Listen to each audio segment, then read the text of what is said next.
Hello, hello, hello, hello, hello, hello. Hello, hello, hello, hello, hello, hello, hello, hello, hello, hello. Who are we, Sean? Sorry? Oh, you want to take it again? Welcome to BlackwaterDnD, good friends telling better stories. Hello. Thanks, Sean.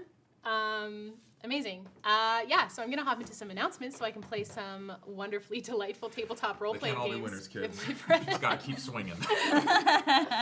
I am going to acknowledge that tonight we are streaming from the traditional... the chance of it being a winner is the same every time. ancestral and unceded territories of the Coast Salish, Stolo, Semiahmoo, Kwantlen, Tsawwassen, and Musqueam First Nations. While we dive into the ink this evening and the seas beyond and below, we are honored to live, work, and ultimately play on these lands tonight. We're excited to finally welcome our final player to the table, Tim. Sup? I hate that guy. Huge fan of your work. Oh, Huge fan. I gotta go. It is so rare that Tim gets to sit in the player's seat. So we were walking out the door today and you were like, oh, I don't have to take anything. I don't have to take anything. So unburdened. So an award-winning. Whoa. Yes. Yeah. Huge congratulations on, can you, what did you win, Tim? The production of The Hobbit that I helped write or adapt an existing script and then created the show along with a very good friend of mine for just two of us. There was two people doing the whole story of The Hobbit on stage. And we won Outstanding Production in a large theater in Vancouver at the local Vancouver Theater Award. Yay! Shout out to the Jessies. The Jessies. Come on, Jessies. It was pretty exciting. Amazing. Congratulations to me. This is the second of a 4-part miniseries using the Ink system by Snowbright Studios, and the series is in proud partnership with the wonderful folks over at Bookwyrm Games. Woo! Michael is in studio with us this evening, joining us here in the dark of the ink. And as the name suggests, this story takes place in our Godkiller canon and ties directly into Balance and Oblivion, and will leave clues for Endymion and Ash, our two yet unreleased series that we are in pre-production and very, very early pre-production for. So you can find those over on our podcast feed, and the series, this series will be up on podcast as well as on YouTube. The YouTube videos are released basically immediately as they would with normal release schedule, but I am going to be doing some scoring in post and a little bit of editing as well for the podcast series, so those will be up probably by the end of November. I want to say a huge thank you to Chantel in the booth this evening. And I want to thank the entire cast for their assists on the set deck and the lighting.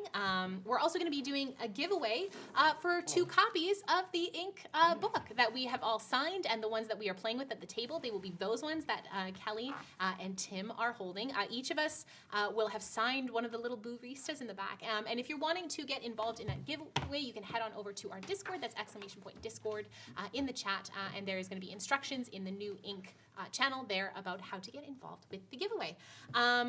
Finally, you can come join us on Patreon for all the behind-the-scenes content. We've got Chatwater for each episode of Ink. Our first one was our character creation that we filmed beforehand, and this one will be a debrief after, as most standard Chatwaters are. And then, I think that's it. I've really tried to shorten announcements for it. So You're fucking crushing it. Thank you so much. I tried to crush it. Nailed it. No notes. This is our I know. I actually, please stick around. If this is you're on the Twitch stream, there's going to be a little announcement that will be happening after the intro sequence. But if you're watching this on YouTube, that is not there, and you will have seen us talk about it otherwise. I wanted the series to be really short and concise, and I am making it longer even now by so, yes, we will talk about that kind of stuff, and it will be in there and onward and so forth. So you're going to see some new stuff from us very soon in a brand new place. That's all I'll say about that. So, without further ado, leave your life behind. There is nothing left for you there. There is only the ink. Chantel, roll the clip.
If the river remembers, then the ink forgets. If the river is a place where the souls of the dead may bring the book of their life to a close and begin to write a new story, then the ink is an empty stack of parchment with words once written on pages but bleached by an eon of neglect and damage. If the river is a place that is, though in a very different context, teeming with life and the vibrancy of the souls that then call it home, then the ink is a void, an absence, an empty, housing what is meant to be forgotten. The water itself is so dark and becomes opaque mere inches below the surface, the light so sparse and barely any color is apparent throughout this vast and unending landscape. There are many small islands and keys, yes, but there are years and years of nothing between them. It is said that those who do not remember history are doomed to repeat it. And what was that we were supposed to remember from our first? As above, so below. Can I have everyone but Tim leave the room, please?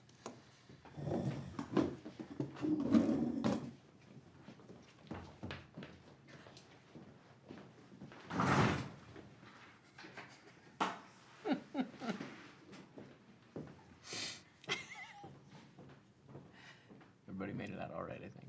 I think so. Yeah. Okay. Hektor, you are thrust backward, and you begin to fall. You see the wisps of the river above you, bright and alive, but everything is obscured through a cloud of fire, as the sky and soot and ash that burns around you consumes you, and everything feels so very far away. Tim, can you describe who we see here? And tell me what you feel and what you do as you feel yourself dying as you fall. You would see a athletic man, older, probably looks like he's in his maybe early 50s. A kind of simple iron helm on his head. And he doesn't particularly stand out in a crowd. He looks somewhat average, other than, maybe a little more muscular than the average man, but a typical kind of soldier build.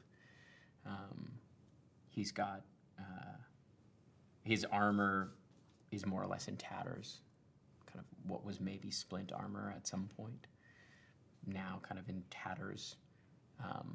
And really the only kind of notable piece of armor that he has, other than his helm, is his shield, which is likely cracked somewhat. But it has a number of cracks in it that have been fused together with metal, kind of patched over, kind of heavy oak. And he has a 5 o'clock shadow, kind of salt and pepper hair. Now more salt than pepper as he falls farther. It seems to be getting lighter and lighter. Everything around you begins to get very, very dark, tunneling, and you realize that you can barely see the river anymore.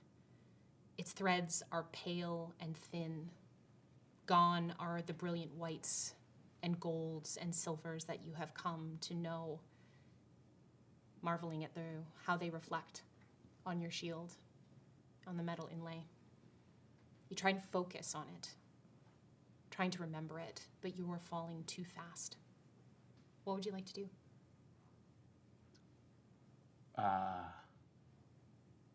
I think he would surrender.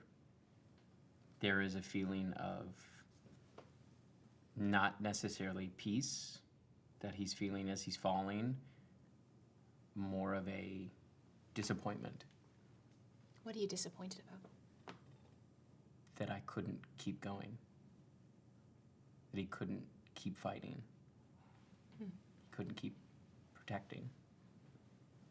There is a sadness, but in that, he knows that there's nothing he can do, and he surrenders. As you fall, you get a very brief glimpse of your surroundings. You seem to be falling over an ocean, black and dark, darker than you've ever fathomed things could get. Even when things were at their worst, this is darker. There are a few light sources, one brighter than the others that sits quite far off in the distance. It's like someone cut a hole out of a sheet of dark fabric, or the view if you were looking up from the bottom of a well. The others below you seem to look like firelight or lamplight, small specks, and they are on land which is rapidly approaching you. And you see islands, small pockets of 2 or 3 clumped together, spread vast and wide with what would look to be a very long time to sail in between. There's a small grouping of these islands, not far off from where it looks like you will be falling. If you survive, you could probably swim there.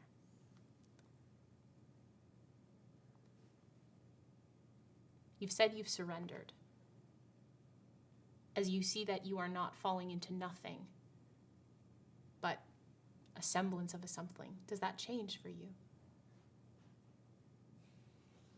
I don't think he knows yet. Okay. I don't think he's thinking beyond the fall.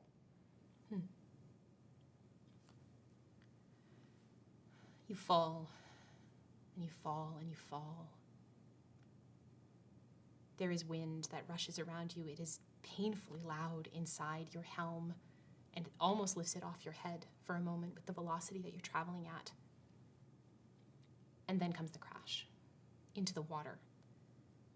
And you realize that it is not the fall that is going to hurt you the most. It is the fact that your armor is going to drown you. Which is a strange thought, considering that you just died 3 minutes ago, and here you are, likely going to die again.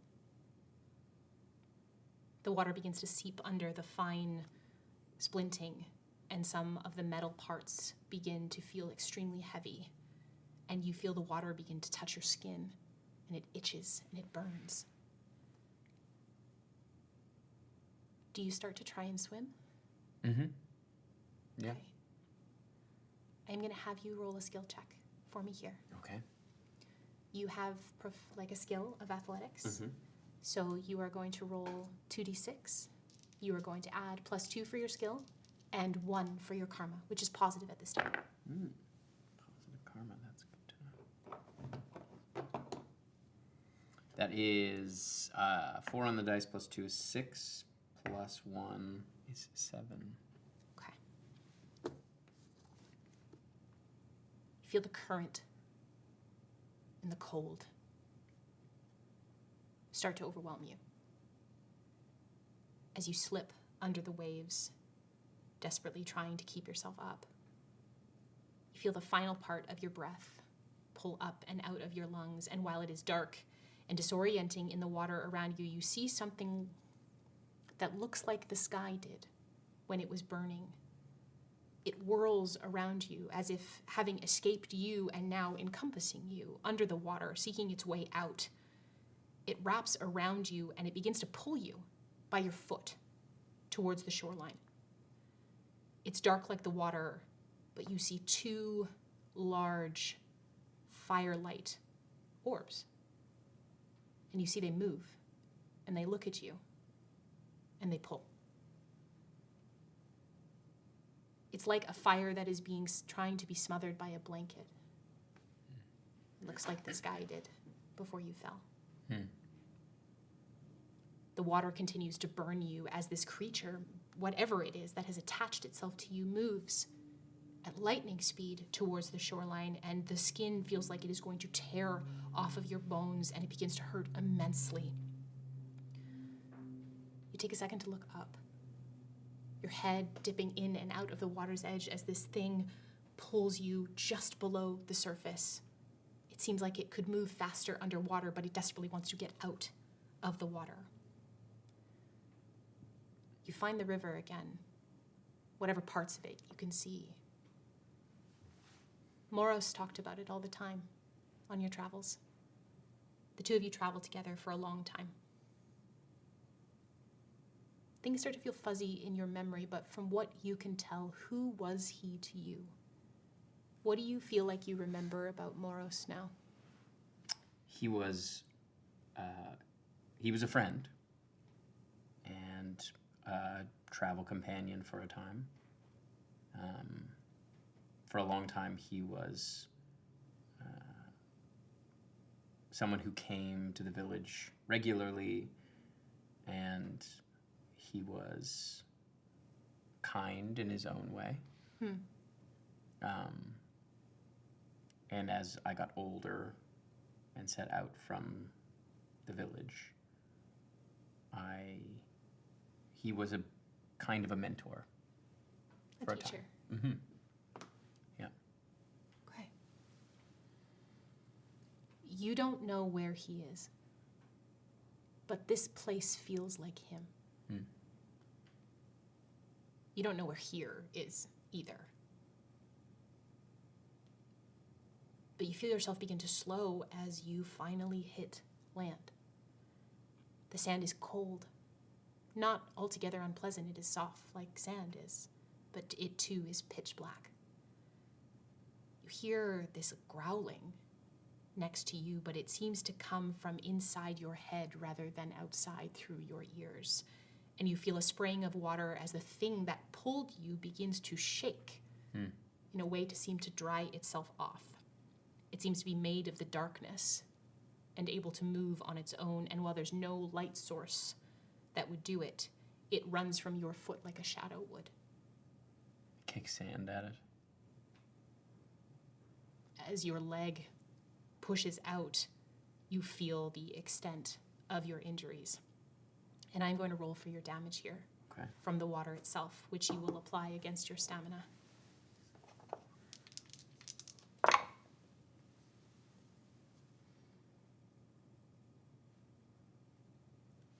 You take 9 damage. Yikes. And that's on my shadow, correct? Yes. Yikes. You feel yourself collapse backward on what I am assuming is your last stamina. Mm-hmm. Very much so. As you're lying on this beach, through this darkening vision, it's so difficult to make out anything. You see a small tear in what looks like if the world was also a piece of fabric that a hole had been torn in it with some light behind it. It reminds you of your home, the home you built for yourself in your village. Can you tell me what your home looked like? It was a log cabin with a kind of like there was like wood roofing tiles covered in moss. So it was this kind of beautiful log cabin covered with moss at the top, and these kind of drying racks outside for animal hide. And there was always a fire going in the hearth. And we had like a little sheep pen out the side. Simple. Mm-hmm. Yeah. As the sand that you've kicked at this creature hits it, it falls right through it. But it is seemingly corporeal enough that you feel it begin to pull you in the direction of that tear. Your consciousness is slipping from you. We'll try to resist. Okay. I'm going to have you roll a skill check to do that. Because it is very likely that you have died twice, or you are attempting. You might die twice within 5 minutes here. Do you have any skills that you could apply to that, do you think? Athletics, maybe? Is there something to grab onto? Yeah. I'll let you do that. That's 10 on the dice, plus 2 plus. I've still got positive karma. You do. So that's 13. 13. Your hand reaches out and you grab a tree branch. Do I have my shield with me? You do. Can I slam my shield into the ground? Yes. You hear this loud ping just echo out over the ocean, and the creature turns back to you. Let me move you. What are you? What do you mean, what am I? What are you? I am a shadow. What are you? Just a man. A foolish one. Let me pull you. Let me go. If I let you go, you will die. Again. So be it. Is this truly what you want? Can I make out its shape? What does it look like? To me, What do you think this shadow looks like right it now? looks like a pseudo-dragon. Then that's what it looks like. I don't want to have anything to do with you.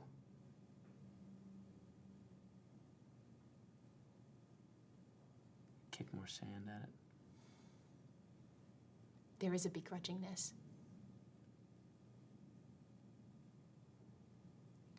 But it does as you requested. You feel it let go of your foot. And you're going to take damage.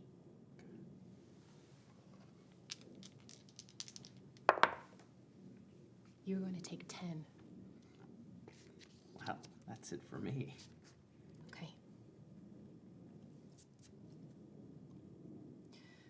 You lose consciousness. And this small wisp of dark shadow in the shape of a pseudo-dragon begins to dissipate. The last thing to go is its eyes. You don't know where it goes. Your consciousness is rapidly deteriorating. You feel your eyes close, and you have died your second death today, Hektor. And you have a feeling that here it will not be your last.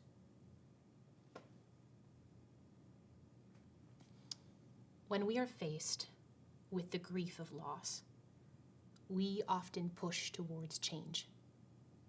We try and press on and distract or ignore or deny altogether. But while the ink forgets, we must not. To accept our deaths here is to welcome them into a new state of being.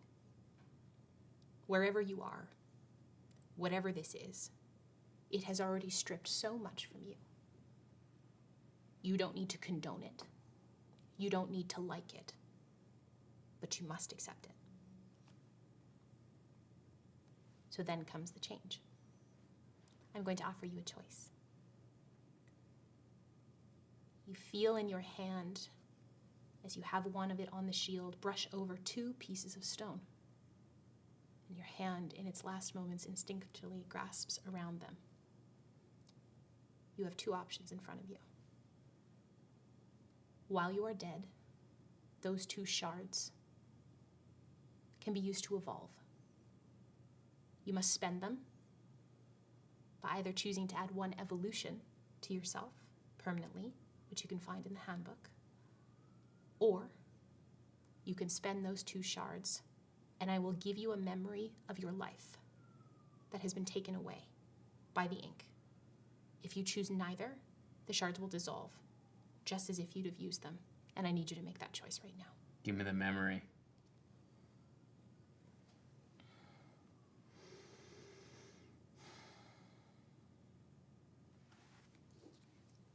You remember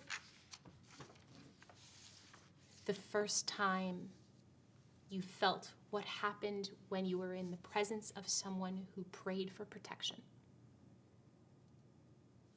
One of the first cities had just fallen to the Ashbringer.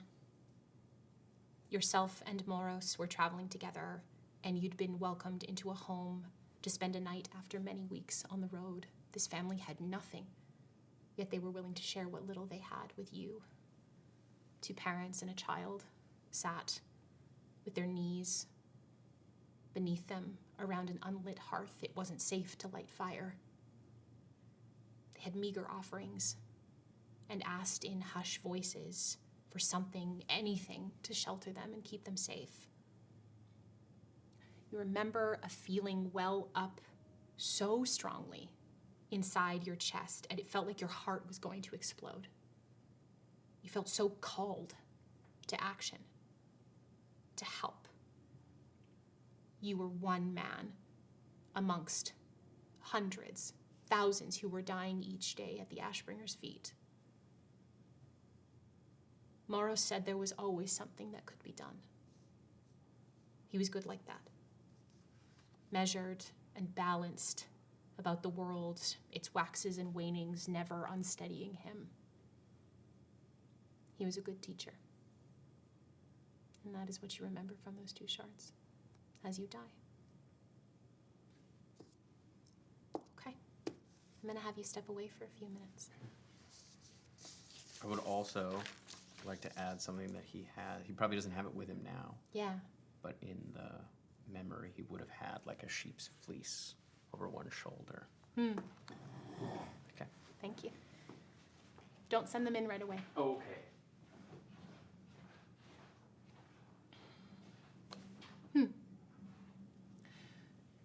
So rarely in story do we get to do something like this. Just sit here. Just us. But as we set this story within the Song of Ages, a story that is played into existence and read, note by note, meter by meter, there is so much that must occur for the show to go on. What none of them will see, but we do, as Hektor and his shadow both separately dissipate and drift, is a man in a long coat, buttoned up high to the collar, and a wide-brimmed black hat begin to stride down the beach towards him. He is not running, but he is moving at a brisk pace, with a large bottle in his hand. He arrives as the last wisp of Hektor dissolves, but before it can be captured and taken on the wind out over the sea, he extends his hand and uses a motion to gather what can be saved, pulling it in, and we see threads of the weave itself extend between his fingertips to pull what remains of Hektor into the bottle. He places a cork down on the stopper, closing it tightly, and looks down at it. It is good to see you, my friend. I was wondering when he'd come for you as he did for me. It's a heavy sigh that follows, and the man stares out over the ink for a moment. He is not the being he once was. That was taken from him, as it did for so many others like him. But he was the first. The man then turns, bottle in hand, and begins to walk up the beach, briefly surveying the land in front of him. A shop would do here nicely. He knows he'll have to hide this bottle until the time is right, but that is a later job. As he carries the bottle next to him, bits of nature around, the sea, the air, the sand, what vegetation is there, begin to draw back in, and a long shadow begins to drag, attached to the bottle. First we see a head, the long serpentine body behind it. And as the man with his brisk strides begins to walk over the break of rocks beyond the beach, we see that shadow grow with wisps that move into wings. They begin to flap and lift and fly, attached to the bottle. Ember bright eyes that flash, darting around, trying to figure out where it's going. It will wait, if it has to. Now that it is bound, it can do nothing else. As above, so below. Would you be able to go grab the other 3, please?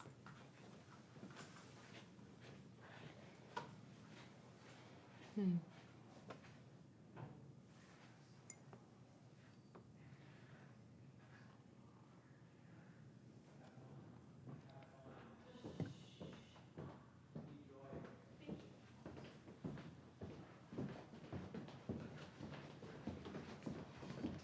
be back. Good to be back.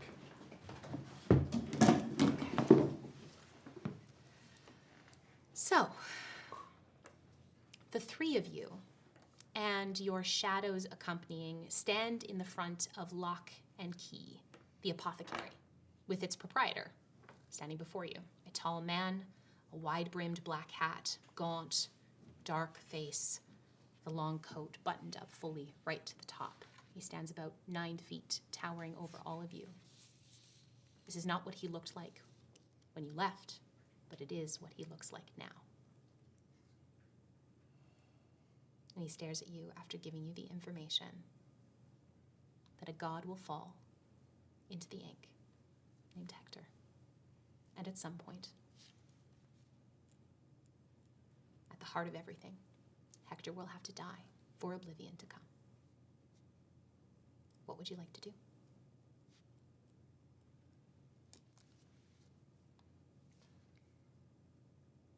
And we need to deal with Hektor? Well, Hektor has always needed a shepherd. I am not asking you to kill him.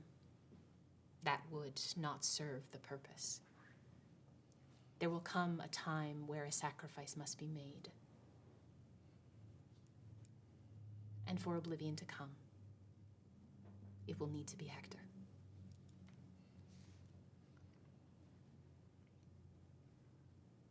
But you want us to go find him? Yes.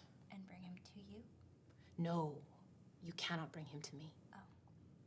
Will Hektor be able to show us to the well light? The well light is both new and also has always been here in some capacity. Time is fluid that way in the ink. You fell through it, did you not? You're referring to the hole in the sky? Yes. Yes. Do you remember where you were before? Before I fell? Yes. No, should I? Locke would look to Amissus, your shadow, next to you. You see him narrow his eyes, and you hear it in your head. Locke speaking. You may have known the gods better than they would have liked, but you did not know me. Do not make me regret giving you to him. Weave knows you wouldn't shut up on your shelf, so you better help him.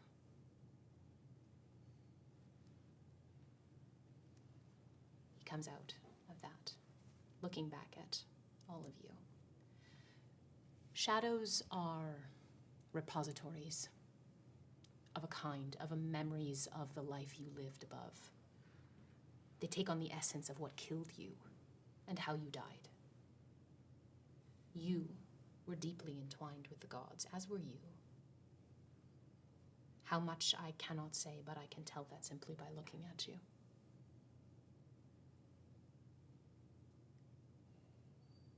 And now you need us to find one that is to die.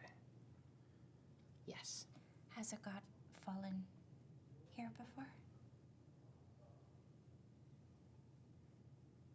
Unfortunately, yes. But it has been some time. I was the first. You were a god. From what I can put together, yes. What were you the god of?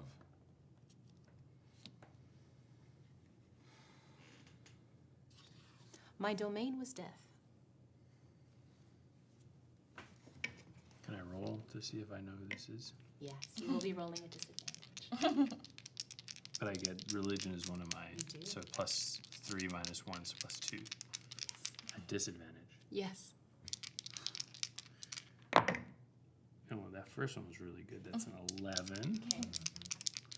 So 13 all up for the first roll. And an 8 plus 2 is 10 for the second roll. Okay.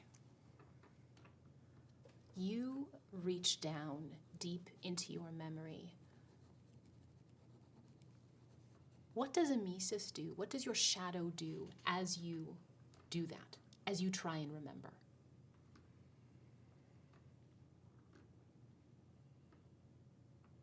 I think I close my eyes, and when I open them, I'm looking from his point of view and not my own. And I see myself, and I see Locke. And when I see Locke through the eyes of Amissus, I think that's when I recognize him. Okay, that makes sense. You can understand that Moros,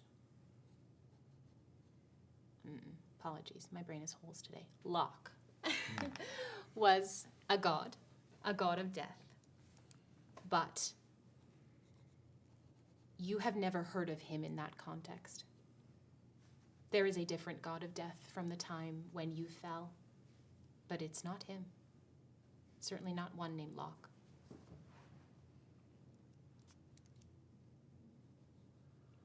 And certainly not one that looked like this. If he was a god of death, it must have been a very long time ago. I will have you roll me one more religion check there, and you can do so not at disadvantage because you rolled so well on the first one.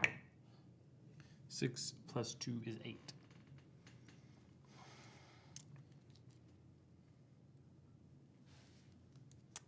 From that, I will give you this.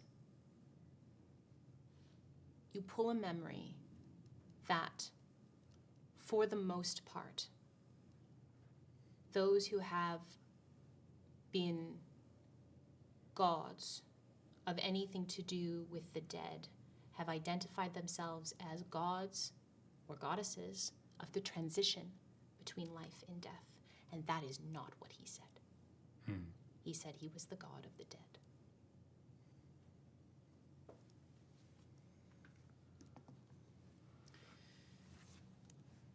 When a god dies, their divine soul must be ferried to the river. But if there is no one to ferry it, where does it go? I died. I was the first god to die. My death shattered the river, my domain. And I could no longer attend to it. No one to ferry me. And I came here. My death created this, though I did not have a full hand in it. And why was Hektor not ferried? There is a new god in charge of that. Not when he died, there wasn't. So then, if there is no river since your death, anyone who died after you would come here. No, there is a new This is about, goddess in charge of ferrying those to the river. yes. That's good. But the magic of the well has dried up. Ah, Yearn gestures to the blackened sky. That used to be the river, right? Like we It used to be able used to to see be. it. And so if there is no river, we can't see it. the river died, but that does not mean it is gone. It is drying up slowly. The magic in the world is drying up It's slowly. been drying up for a very long time. Yes, and my death started that process. Well, how about that? I saw that. I'm sorry. I saw that. What do you mean you saw that? In my time when I was alive, I was an augur for Alcia. Alcia.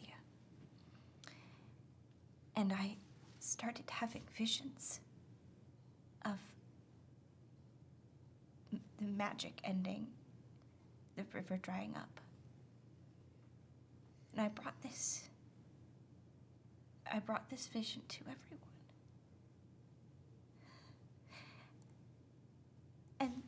And they believed me, but they didn't do anything.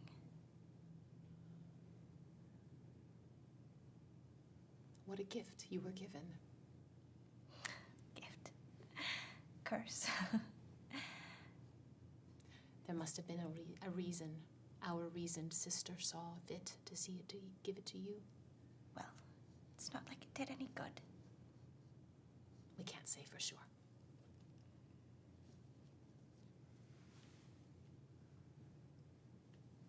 This Hektor, we find him. He is not this fallen god, but he will help us find the well light, and that will help us find the god, and that brings about the end of all things. Yes. So we're not stuck anymore. Oh, there's a way to leave. I don't know. I have heard tale of... They're called beacons. I have one here at my beach. I think I created those two. I tried to pull the magic of my domain to save myself and tore scraps of it through to here. They are nourishing, revitalizing. I have heard tell, though never found one myself, of some that will transport you out. There is a beacon here at my beach if anyone requires it.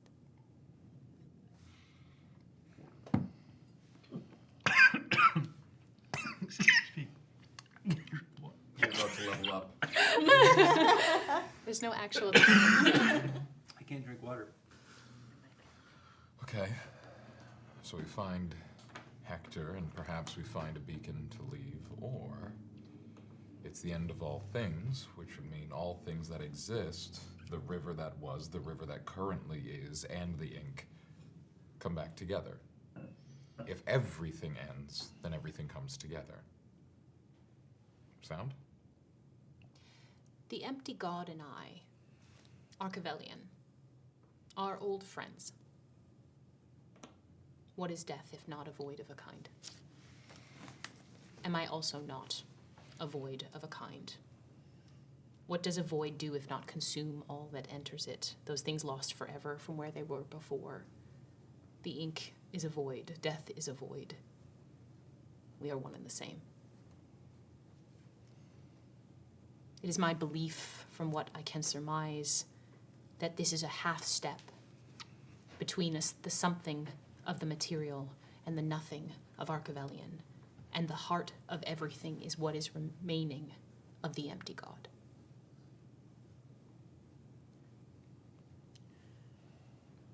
So we should go find this Hektor.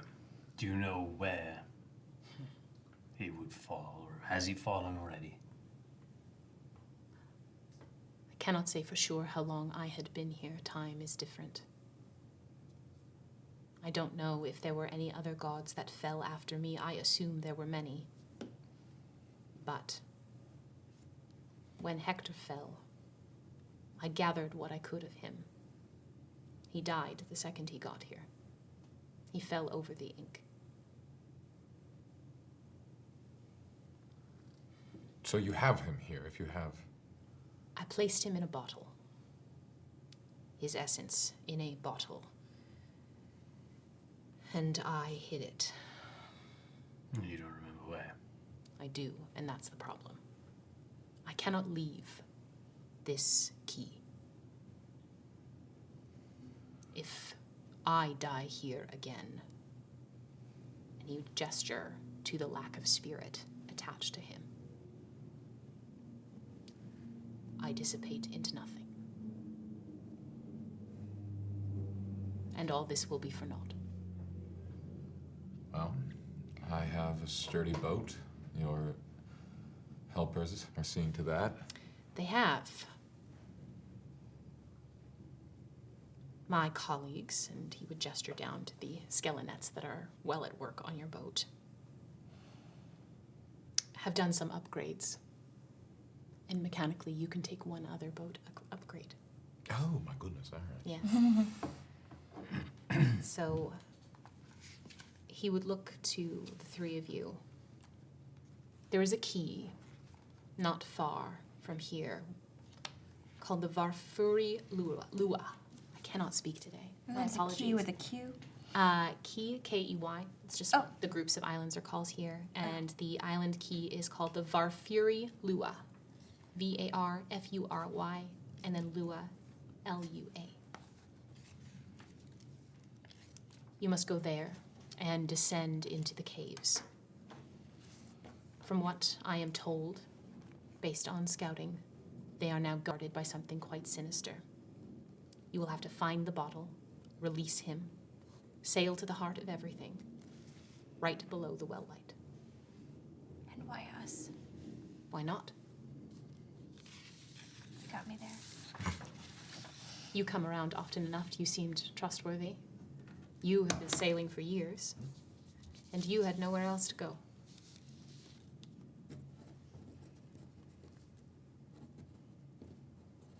Welcome. I don't really understand where I am, but You are in the ink.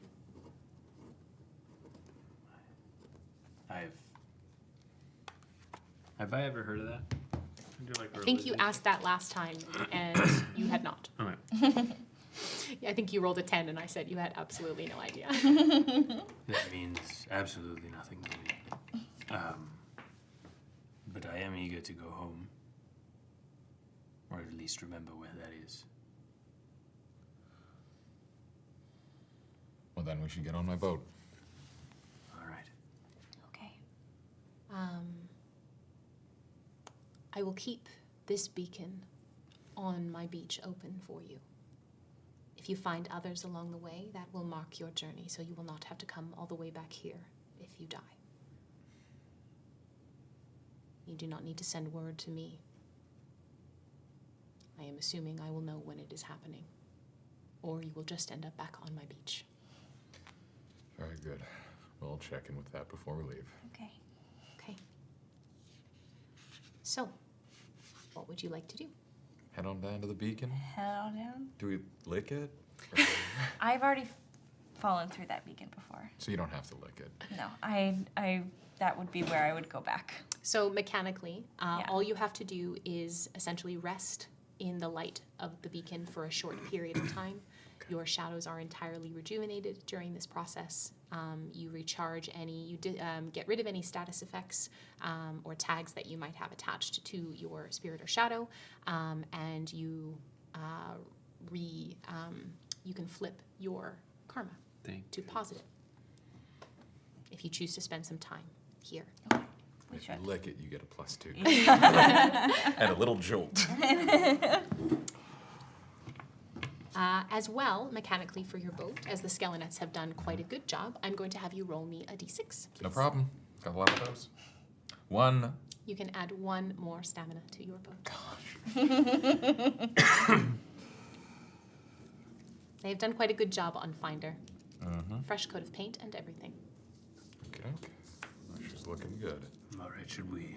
Yes. So you We've stop off rested. at the beacon. Yes. Take a little rest. Yeah. Little lick. Okay. And then shall we go? Yeah. Okay. So a key, pun intended, to navigating the ink is to set out with something in your heart. A feeling, a knowing of something that you have experienced, even if you can't remember the events of what happened or the context of why you felt it. And Locke would have told you this before you left. The Varfuri is a place of the feeling of a life unlived. And things that you would regret, things that you would have felt like you'd wasted time on. And to potentially think about those moments as you begin to set off. There are no maps of the ink. This is what guides you. Well, I can sail us there, but I'm not sure I'm the one who should be setting the direction. Do either of you feel like you've got a connection to this feeling of a life unlived?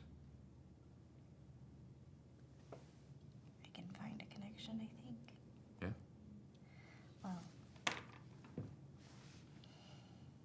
sort of. I don't know. You?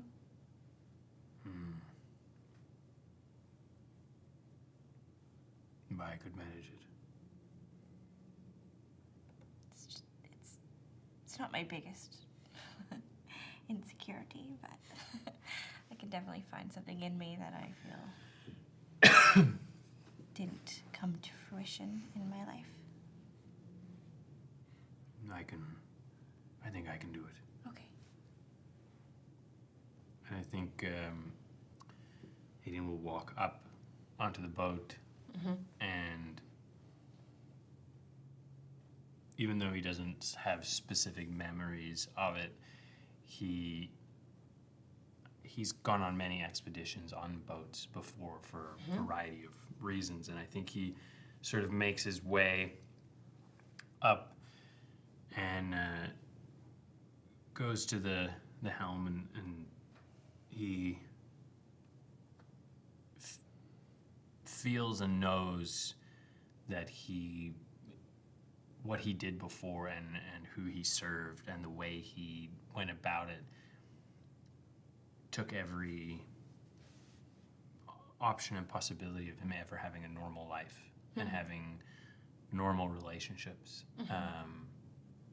And now that fervor and direct memories has been taken and tainted by how he died, I think it becomes obvious to him what he's missed out on and what he didn't get an opportunity to have.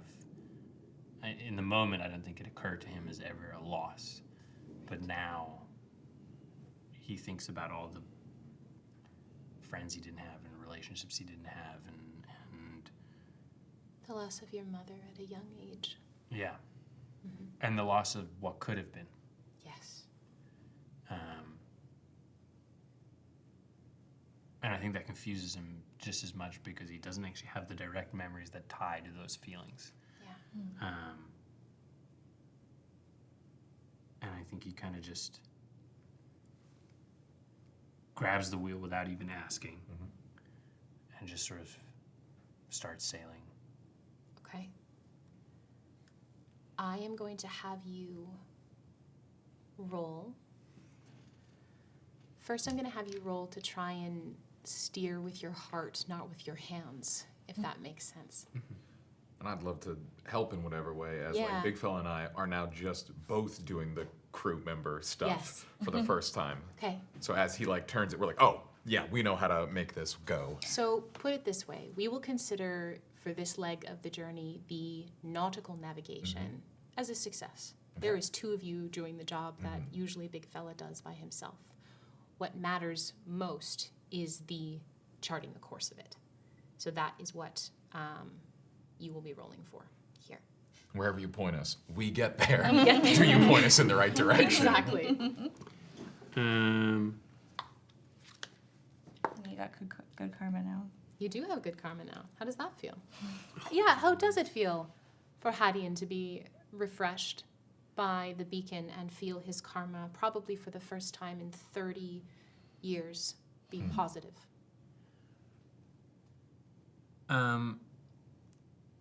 I think that it's just that the sense of unease that he feels, in his mind, there's a possibility that might go away rather than that's just going to get worse. So there's a sort of an underlying hope of like, it doesn't feel any better, but it might be better one day, whereas before that was never a possibility. Okay. I'm still recovering from not being able to drink water. Could I make the argument that I use alert to sort of pay attention and be aware of my surroundings. My question is, where are you paying attention? Are you paying attention outwardly? Or maybe for, again, the first time in 30 years, inwardly? Well, I assume that the fact that this key, the Barfir Lua, is like, you can only find it when you have those feelings, that would sort of like, they would be some sort of resonation when you face in certain directions or you move in a certain way. So I think he's trying to pay attention to like when he drifts off course or whatever, that's feeling those sensations change. When does in align with out? Exactly. Yes, So like, I will allow you to use the kind of alertness and observance. I love a justification of a skill. Yeah. so that's a 6 and a 4 for 10 plus 4 is... How is it plus 4? Because I get Plus 3 1 for karma and then plus 3 for alert. plus 1 or plus 2 for any skill that you use. Okay. So it's plus 3. So 13. Yeah, amazing. Great. So, Hadeon, as you stand at the helm, trying to, as I said, align in and out and orient Finder in the correct direction towards the Lua, you feel kind of like it's almost like two frequencies begin to align with each other. When two people begin humming the same note, the vibrations feel right. And you set a course and you chart it. For this first leg of the journey, that is a success. As you're allowing the boat to follow the currents and the winds that have been in your favor this far, you see your shadow begin to look like it's practicing something. It had almost rolled before, moved along, and you see it begin to start to stand and approximate walking and a body shape of what would be a human. It does not look identical to yours, but it does feel familiar.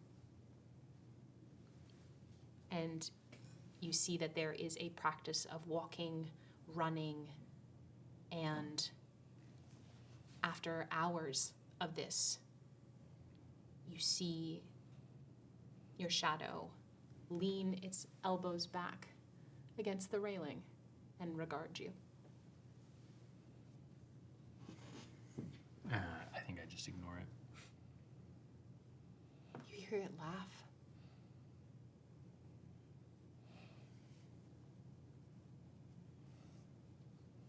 I don't know what you want from me. You're the only one I can speak to. I'm bored. All you've said is don't say this, don't talk to me, don't do that. I don't know what I am allowed to do, so I'm practicing. I have nothing to say to you. Why not? Are you not a good conversationalist? I don't know. I don't remember. Do you want to be a good conversationalist? Because you could be whatever you wished to be.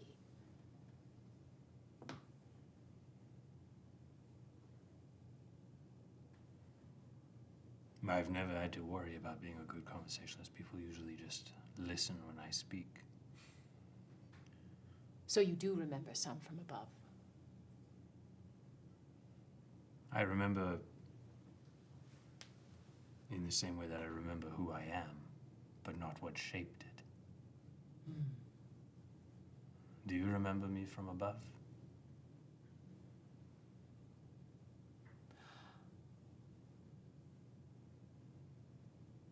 I don't know if that is the right question to be asking. I am a personification of what killed you, and who, and why. All things I don't know.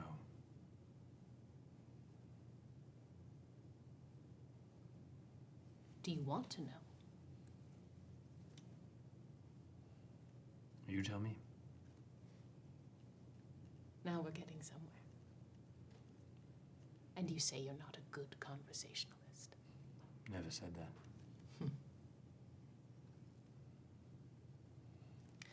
If we are going to be stuck together, you and I, which it seems that we are, I would like to come to some sort of understanding between the two of us.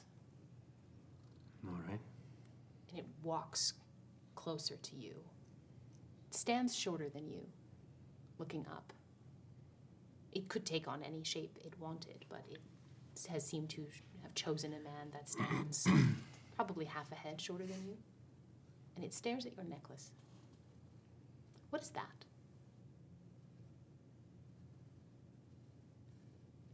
I look down at it. Why is it broken?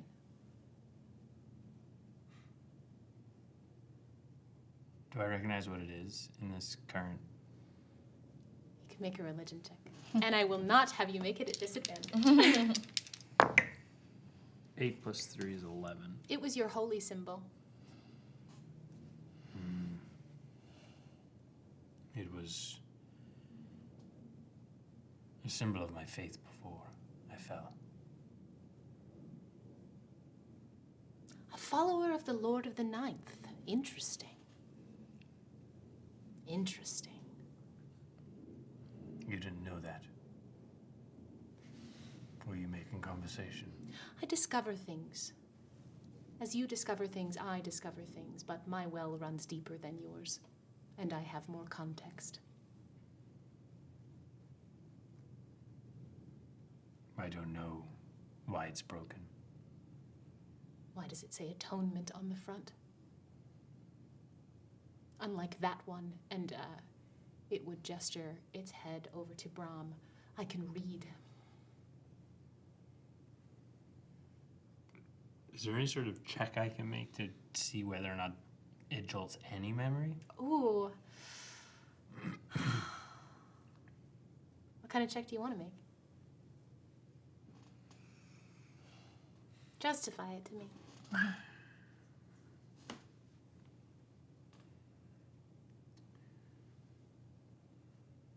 I guess the question is how much I remember mechanical or up to me?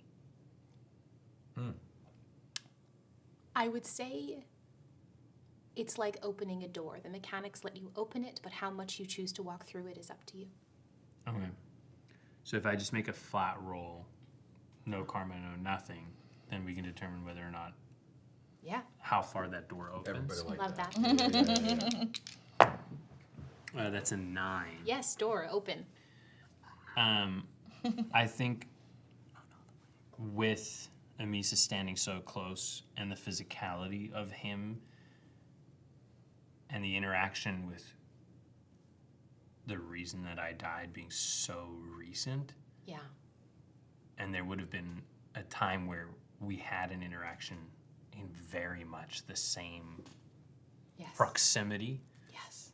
that combined with the questions about my holy symbol and atonement, I think he has a flash of him standing facing this person, and then a flash of him carving atonement into the holy symbol,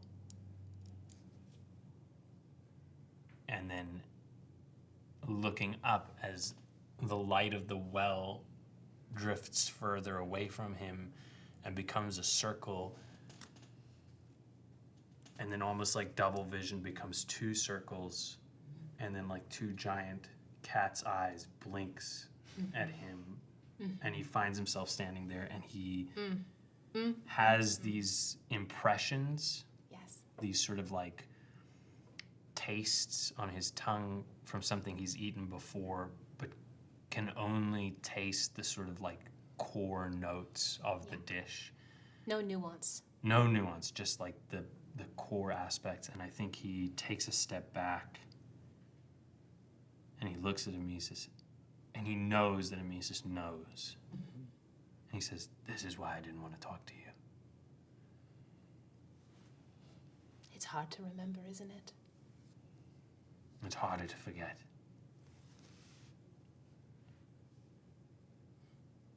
Yet people choose it so often. It'd just be much nicer if everyone just remembered. Friend, you hear just up above on the rigging. Oh, yes. You'll talk yourself silly. We're stuck with them forever. That doesn't mean you have to play into their games. They're stuck to us. Does yours have all the questions, too? Not anymore.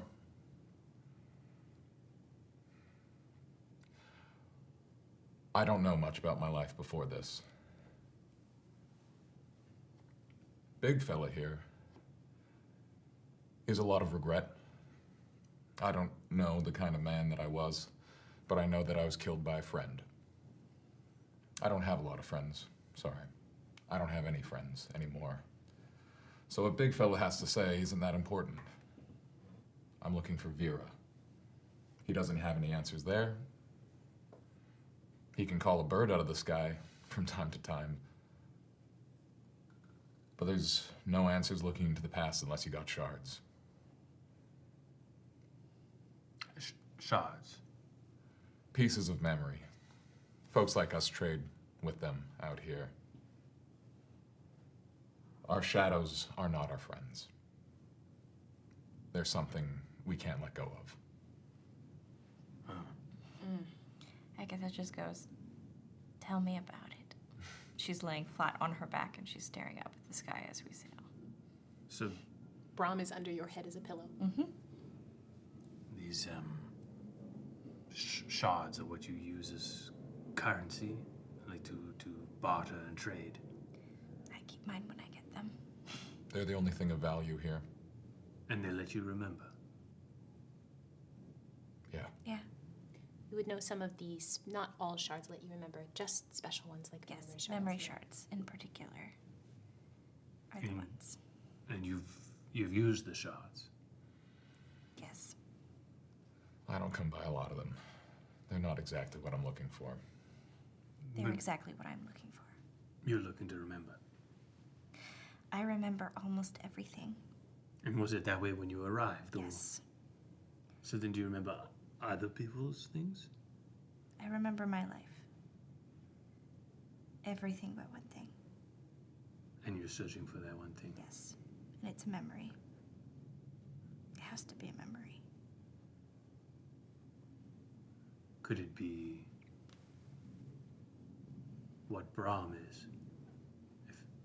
I know what I'm searching for, and it's how, I'm sure a lot of us are searching for.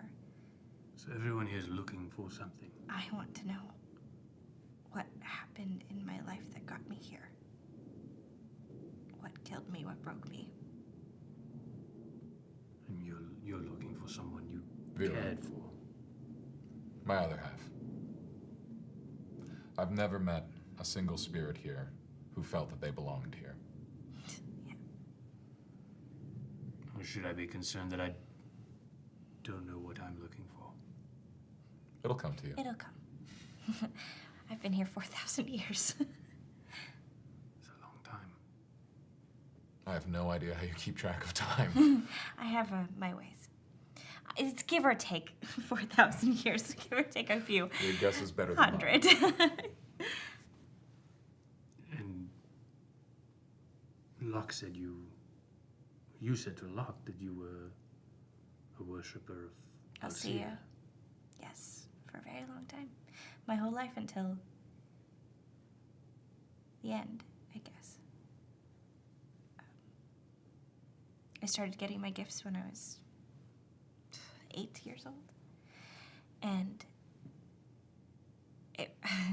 everybody was very proud and very excited for me.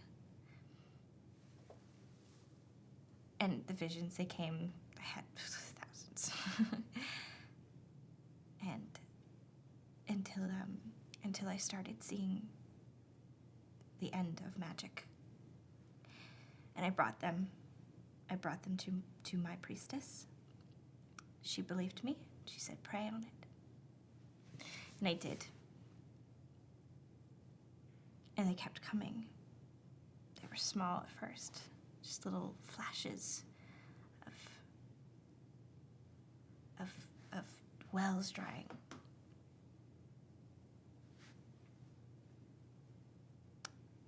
And then they started to go away.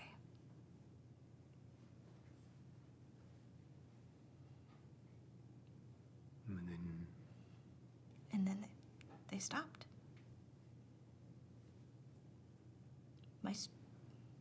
My special thing stopped. And I don't know how.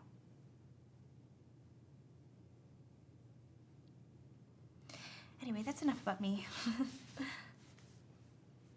Well, if you were a worshipper of Alcea, I assume you'd know what this is, and I'd hold up my holy symbol. You're looking at a holy symbol of Ashmedai, the Lord of the Hells. And I know that. Absolutely, you do. Without a doubt. Yes. It's a large garnet stone set in gold, and you see like filigree of horns and fire, and a crown sat atop. And you are looking at someone who was likely very, very, very, very important in this religion with how big that garnet is. We're talking like the size of a fist. She's like, damn. Oh, shit. I'm sorry, he was the god of The Hells. the Hells. Ashmedai. Ashmedai. Sounds like a chill dude. Yeah. He's fine. Ashmedai. Yes, we should probably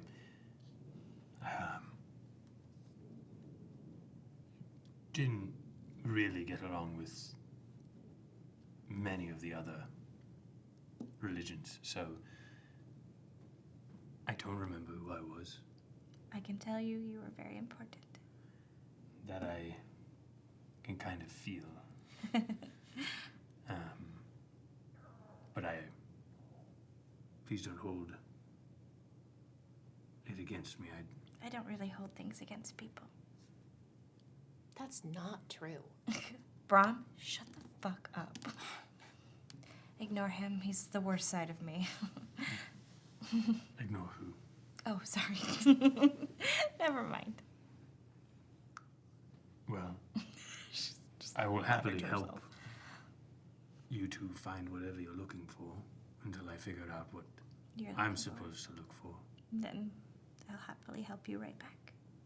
Right. What's that on the horizon? Okay. So we'll chart a course for the second leg of the journey. So I'm going to have someone else helm it at this point. So yes. Yeah. So we'll say again that the nautical navigation goes off without a hitch. But I'm wondering if there's any skill you would like to use particularly as you kind of set course on your mark. Well, I have a photographic memory and nimble fingers. Nimble fingers. Yeah. So how would you use your photographic memory? I suppose that's the one you might use, is it's the mental trait that you took. Yeah. What would that look like as you start to try and use that? With my heart. Yeah, that skill to try and guide yourself, knowing that the Lua is somewhere that is found by those who are contemplating lives unlived. I think that she's using her photographic memory to really dig deep inside of herself into those memories that she has, because she remembers everything. Yeah. So she can actually close her eyes and put herself into that picture of those moments. Great. Okay. So I will have you roll this check, not then a disadvantage. And you can add your bonus and your positive harm. Oh, snake eyes. Fuck me. So that would be 5. 5. Okay. Oh, Kraken. you laugh, but there is one in this book. Yeah. Don't doubt it. I remember that Kraken in the book. It's like I can't decide which one Oh. to throw at you because there Crack. are so many Crack. good ones. Before you throw the Kraken at us, can we please find Tim? We need 4 people I'm to not fight a gonna Kraken. throw- Yeah. I'm not going to throw a greater haunt at you without your 4th party member. Sorry, everybody. Brace for a lesser haunt, everybody. Can you let me know what ship upgrade you ended up taking? Yeah, we got depth charges. Depth charges. Tell me about depth charges. Depth charges allow you to do damage to a fully submerged enemy. Okay. We just got a bunch of explosive barrels hanging off the sides of the boat. I think Agatha got shy, and that's why everything's going fucked. Does it regenerate? There's 3 barrels, and we can make more when we get to port. Okay. Agatha, as you try to dive deep into these memories, I think you realize that that was the most that you have shared with anyone since you've been here. Yeah. It is almost like you opened the door and then took it off its hinges. It felt like too vulnerable in that moment, I think. So you start to sail forward and you realize that it has begun to get colder. You see that there is ice probably a couple kilometers ahead of you. You see it bobbing in the water. It is both, like it's a lighter gray, but you can tell that it is made of the ink as well. And I'm also aware that I don't want to throw us into full combat at the moment. So I am going to have you all roll me some form of check to see if you can spot what may or may not be coming towards you. Iceberg. Easy. 10. Nautical I've got knowledge. alert. You do have alert, yes. I have I know photographic both stuff. memory. I don't know if you would have ever seen one of these. All right. And I think you just failed the check, so maybe it's on the board. It's a All 10 right. on both stuff. Okay. Okay, it's a 9. Okay. 2 6s plus 3. Okay, with So doubles as 15. well. We like doubles in this house. 15, you said? Yeah, Damn. it's 2 6s. This guy is alert. He sure is. Fuck. So,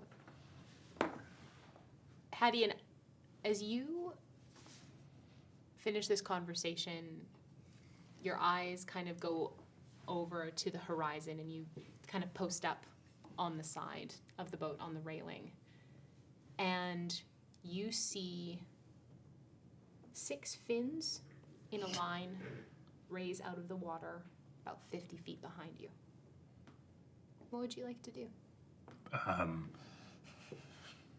Guys, there's something And pursuing you see us. about 8 more. Uh, It goes Things. 8, blank water, 6. Oh boy. Oh boy.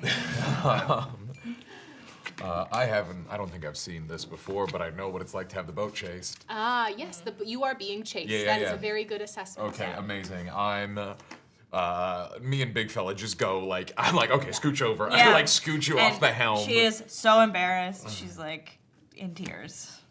Hold this pointed at the sail, Big Fella, and we're gonna open the windbag Okay. The to turn on the jets, and for good measure, let's see how those skeletons do. Okay. And we're gonna drop a depth charge behind us, since this thing's coming presumably directly behind us. Incredible. I'm going to have you just roll to attack with it.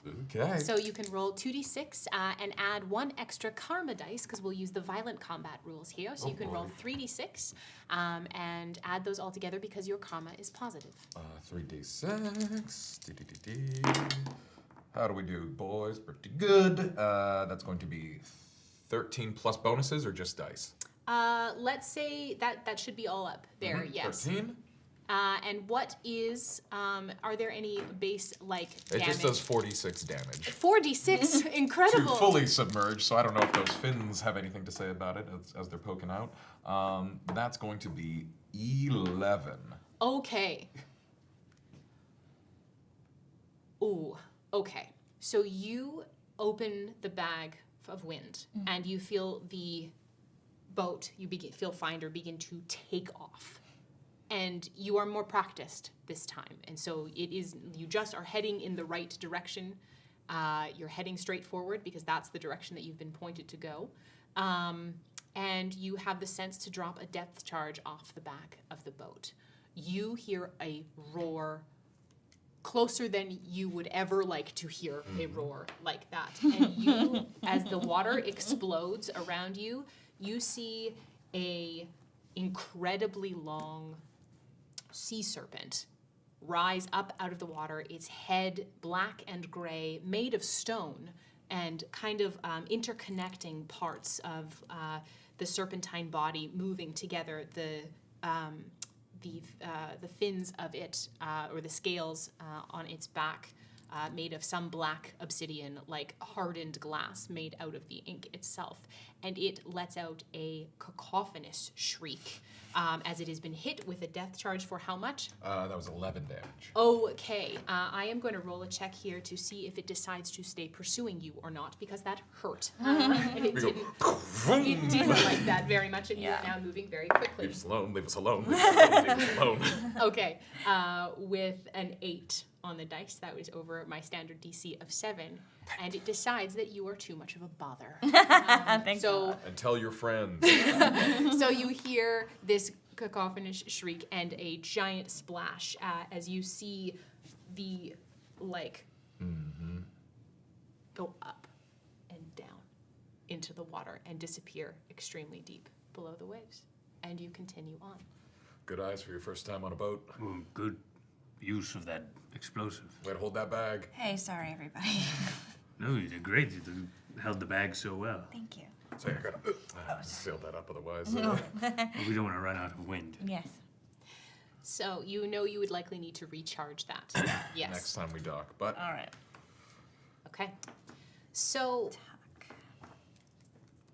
you sail onward for what could be hours more at this point. There's really no way to tell distances tend to shift, but you finally do begin to start hitting that ice that you saw in the distance. The storm that was originally chasing you from Locks on the way to Locks seems to have shifted, but you know it will return. They always do. And Agatha, you had noticed a while back that the well light was flickering. This was, and it seems to be doing that again, Okay.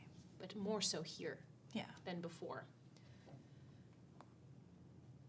These chunks of ice begin to get bigger and bigger. And as you begin to move through them, you realize the path is quite harrowing. You're where you're supposed to be. You see a key off in the distance, but you are now having to navigate an ice field.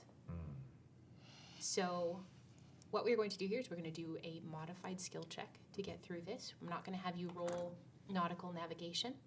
I'm just going to have you flip a coin. just one or all of us? You first. Okay. Heads, tails. Tails. Tails. Okay. So, you have rolled tails. Yeah. Your karma flips negative Boo. as you start to feel an immense weight of grief and loss and regret begin to wash over you as you move through this ice field. You feel a large chunk scrape up against the boat, and it is going to take 4. Copy.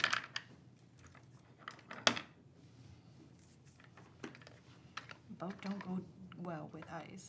Agatha, Yeah. I'm going to have you flip a coin as well. Okay. Heads, tails. Uh-huh. Tails. Tails. Your karma also flips negative. Oh, fucker. What do you think happens? Why would Yearn sailing the boat, what about your experience right now would distract him enough to cause the boat to hit something else? I think she's starting to panic. Okay. She has revealed herself more than she ever has, and so she's having a personal crisis. And she's leaning on you in a time that shouldn't be about I her. need both my arms to sail. I need both my arms to And I'm sail. like, You're literally leaning yeah, on me. yeah, yeah. What is your ship stamina currently? You don't know. I should. 7. 17. Sink my ship. Again. I tried. You didn't try hard enough. Try again. Try harder. Roll 2 dice. That's 6 damage. Oh boy. This is Godkiller. We don't get nice things. Okay. Hadeon, flip a coin. I do Heads. keep Tails. a team of dogs in the bowl in case we gotta. Which one do I want? Heads. Heads. Heads. Good. Okay. How do you calm this situation? I think I see Agatha pulling on him and like making it so it's difficult for him to steer, and I think the ice is sort of jostling the sides, and the sort of the aspect of Hadeon that has been a leader for so long and is used to stepping into that role of taking control. I think he immediately just sort of jumps in and he starts giving instructions to Big Fella, calling out, what to do with the sails, and he moves in and he like puts his hand on you and pulls you aside and sits you down, and then he like just steps into that role of immediately sort of like taking control of the situation and basically like almost competing a little bit for who's in charge. Interesting. Not like on purpose, but just like it's his sort of instinctual role. Do you but it's try not and his take the boat. helm? I think it's not that he takes the wheel itself. Tries to take the wheel itself. I don't think that it's that he's actually Scooch over, let me drive. exactly, but it's like when he was like in charge, he didn't actually steer the wheel, but he gave the instructions to like Sure. where they were going. So it's more that sort The of captain, thing. not the helmsman. Exactly. I think as you would begin to start shouting instructions to Big Fella, particularly. Boss? He's not wrong. You're allowing me to listen to another, I think he's got the right idea. as you say. And Big Fella begins to follow your instructions. For the record, I don't think it's like addressing him by name to be like, hey, you do this. Yes. It's just like general commands. Yeah, you know what it is? It's Yeah. like, I'm at the back, you're up front. Yeah. And so you've got like a better eye, and you're like, oh, this thing's coming here. It's like the alert meets the nautical know-how. And I think that there's still that level of Big Fella wanting to check in with you first, as this is, you are his captain. He is your shadow and your first mate. Yeah. This is your domain, and he would not do anything would it not serve your ultimate purpose. No, that's right. I think it's ultimately Yearn expressing to pull on this specific rope Yes. for this sail, or to like position to this part of the boat as I translate Hadeon's excellent ideas to manage the situation into the actual order of business of running a boat. Okay. And I will say that takes you the rest of the way through the ice. The key, go ahead. Agatha's just laying. She finds her comfort position of laying flat on her back, staring up at the sky. You hear Brahm underneath you. Maybe a bit too much? I can't do this. I'm not fighting with you. You're fighting with me. How am I fighting with you? I'm not even taking a fighting tone. I don't need to know? hear it. I already know. I don't mind that you're sometimes too much. I am too much. Why do you think we were You're stuck the together? most. And I am a part of you. What does that say about the both of us then? I don't know why we're fighting. We always make up afterwards. I know. And she kind of like curls up onto Do you want her me to be a shadow. pillow again? Yes. And he shoves in underneath. Yearn leans over to Hadeon. See, you'll talk yourself in circles. Oh, I love them so much. So you navigate your last leg of this journey as the key approaches. You see that it is a singular mountain peak that rises up from the beach, inland slightly and then moving straight not straight, but at a quite sharp angle upward. It is covered in snow and ice, almost right from the shoreline. Yeah. Do we experience cold?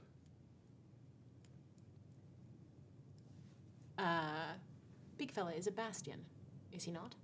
Yeah, he has like chill damage, but we as spirits, You would tell that it is cold. but we don't get like, No. like we don't need jackets, do we? You don't need jackets, but you would experience that there is it's colder here Yeah. than normal. Okay. Yes. Yeah, okay, but we're not gonna die of exposure. You're not going to get hypothermia. Now, chill damage don't get is it. different. Yeah, Yes, that's- but you're not going to die of hypothermia. Okay, cool. Yes. If you get enough chill damage, you could shatter a limb, but that's Yeah. different. Okay. Oh, that's neat. Cold becomes like a color then. Yes. You know- Yes, you would experience cold like a color. Something can't be so red that it hurts us. But as we step into this sort of Lasers, I don't know. no, but lasers have heat. But That's- I'm saying like we I perceive the understand. light spectrum, but within the. Anyway, I'm getting sciencey. I This is understand. neat for me. There's snow and ice everywhere. Frost covers any form of land mass. There is no active vegetation. How could anything stay here for a long period of time? It would be uncomfortable, not deadly, but uncomfortable, certainly. And it is silent. You vaguely hear small chunks of ice hitting the boat hull, and that is it, which is interrupted only by the hissing of the wind. And that is where we are going to take our break. So grab yourself a snack, grab yourself a beverage, and we'll see you soon for part 2. Okay, bye.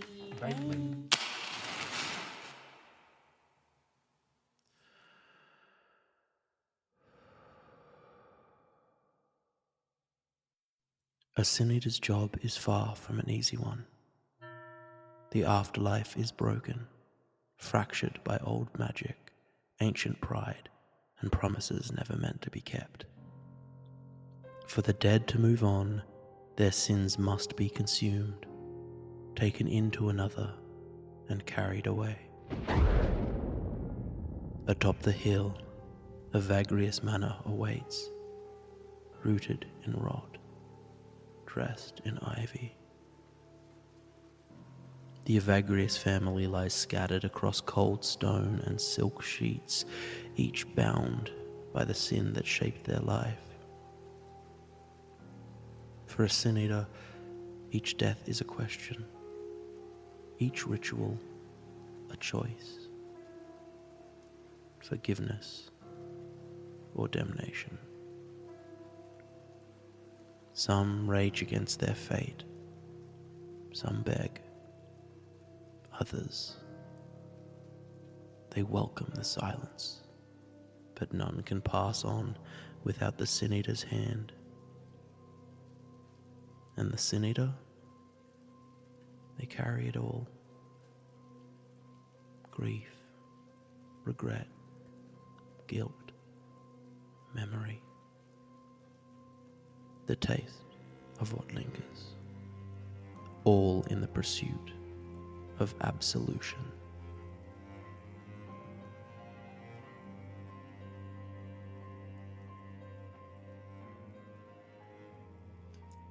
I know that when I do pass along these notes, I will cease to be.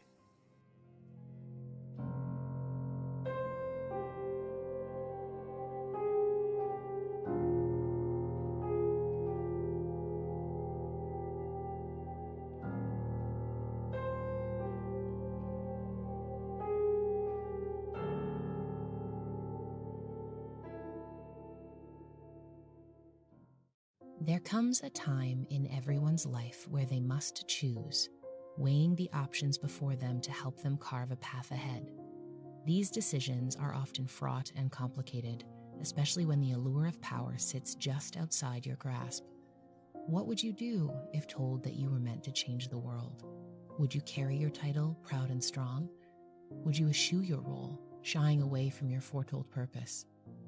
And how do you do that if it means challenging everything you thought you knew about your morals, your heritage, and most of all, the way you love? With the great divine war just behind us, we find two mortals on the cusp of divinity, grappling with what it means to be truly human, deeply flawed beings in a deeply flawed world on the precipice of the unknown. I'm Gina Susanna, and I'm playing Ever Halassian. And I'm not the Godkiller. I'm Yanis Vessels, and I'm playing Rake, the Void in Flight. And I am not the Godkiller. Not yet. This Blackwater D&D podcast series is Balance. My name is M. Carlson, and once again, I'll be your god, or your game master. While this game is still a duet, we've decided to expand our horizons and broaden the universe of our cradle, and we'll be welcoming new voices to our table as beloved characters throughout the story. This tale takes us back, long before the end of the universe, to a time where we begin to explore and understand old divine wounds that run so very deep, and what happens when love is caught in the middle. So bring your talons, your incense, and your family secrets, because you're gonna need it. Godkiller Balance, sponsored by Hero Forge and Moonbeam, comes soon to wherever pods are cast. Until then, heretics, be safe.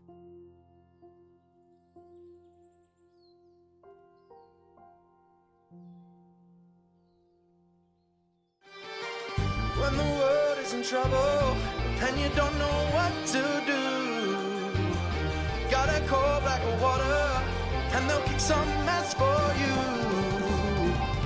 So pull up a chair because you're welcome at the table. Come watch us save the multiverse. So turn up the TV and come watch some D&D. Blackwater, we'll roll some dice for you.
So the Varfuri Lua stands in front of you, this kind of lone mountain buried in snow and ice.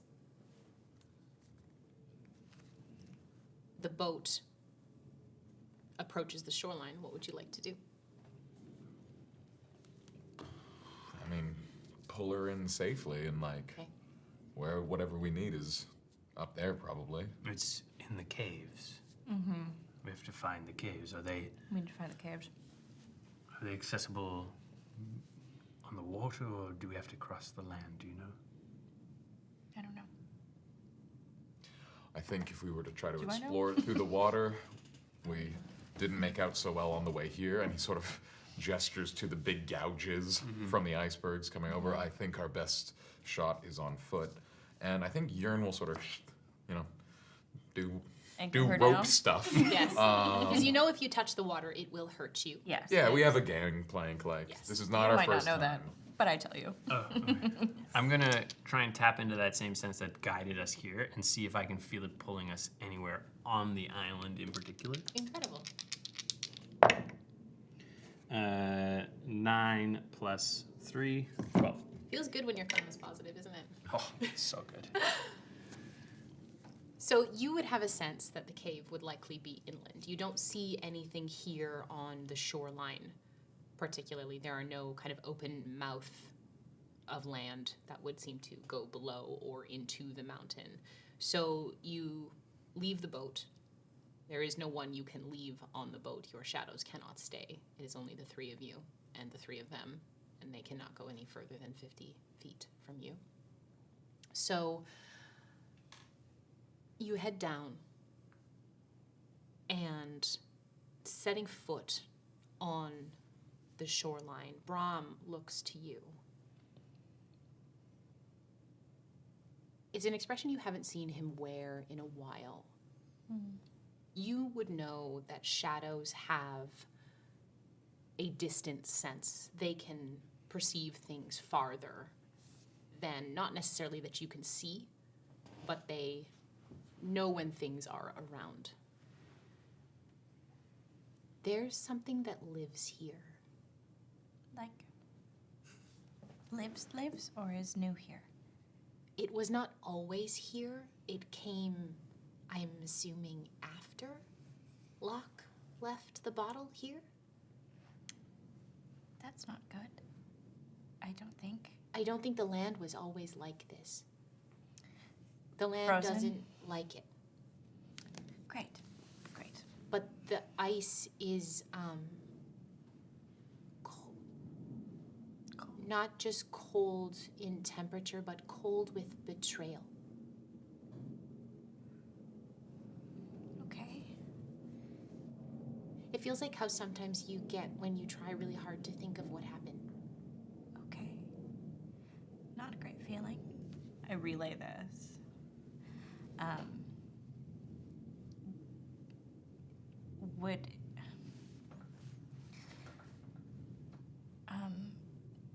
Do you think we should leave, or do you think we can't leave? So, I mean, if it's Would you- here and we need to get it, then we need to go get it. can we send you out ahead of us?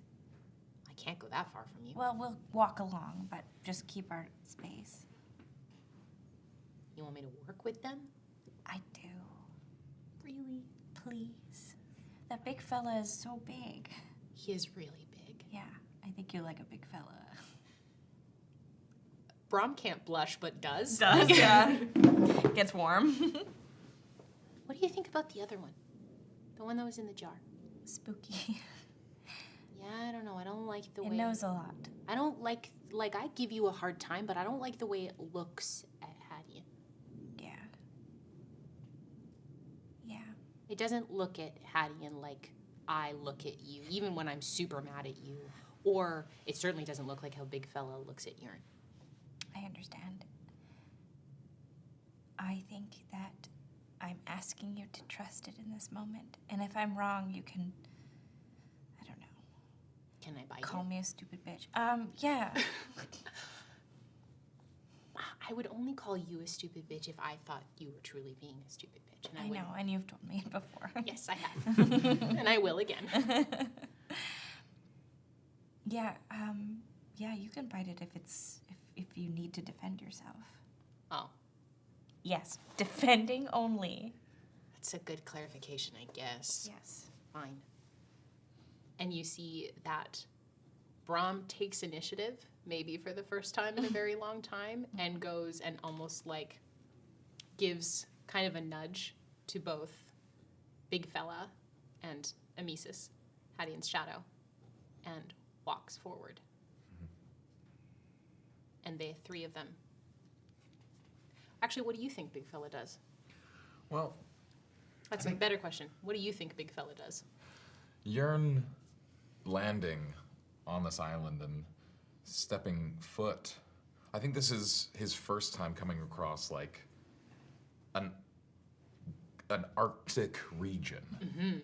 And You wouldn't, you would, and this would feel beyond sense memory to you. Like, you don't ever remember feeling this cold. yeah, and sort of picking up ice and experiencing ice for the first time and like giving it a toss and watching it sort of skid. And even though this feeling of lack is particularly profound in him, this missingness has really come to the forefront. He realizes that he could have never found this island on his own, because for all the grief that he lives with, a feeling of not having lived a life is not something that occupies the caverns of his regret. Being here, it's sort of realizing that there's like, oh, I don't know what I was, but this wasn't part of my landscape. However I was when I was alive, I was like present and doing what mattered, I think. You lived a life. Yeah, and so that's being very clear, is this Yes. place is like alien to me. And I think I say to Big Fella, stay close. And what that means is, because the shadows can take on any form, They can. Big Fella essentially wraps himself around me like a big like travel cloak. Cool. Wow. As his number one job is sort of bodyguard. This is just like, I don't need you keeping eyes open, but like, let's just stay close and move together because we're not sure what we're gonna find. I think Big Fella takes the note from Brahm, but Brahm being probably the smallest of the three in form and the lowest to the ground, takes point. You would see Brahm move over to your shadow and kind of like attempt to loop it in as well before Brahm takes off ahead, and your shadow looks back to you. Do you want me to go? Sure, if you think that's best. Okay. I don't know. Are there things here that can hurt us? That one seems to think so. Or do you know? No. I've never been here before. All right, well, if you could be more use with her, then go with her. Okay. As you say. And you see, kind of for the first time, what the extent of the tether looks like. The further your shadow goes, the thinner the connection gets to your foot. And as it begins to move, you feel the pull to move forward. Like there is a physical tether there. Unlike a shadow that requires light to cast it, it is just attached to your foot, and it chooses the direction it orients, rather than having to be pulled by the light. So Brahm out front, Amissus second, Big Fella wrapped around you with you slightly in front, and Agatha and Hadeon behind. Okay. This key you quickly come to realize as you walk forward is desolate, is frozen. You see smaller mouths of caves start to form. They seem to be not large enough for anyone to walk through, but that they were never large and filled in. They've always been this small, and they do tend to start getting bigger as you start moving closer and like on the path that begins to kind of wind up the mountain. You see that the path does not go all the way up, so you're not having to, scale this mountain into the full tundra. But you do see that it is a little bit of a climb up an incline, and the caves begin to get bigger and bigger. What would you like to do? I think I would be searching for signs of this. We know we're looking for Hektor, right? Yeah. You're looking for a bottle. Oh, yeah, Oh. bottle. Fucking. In a cave.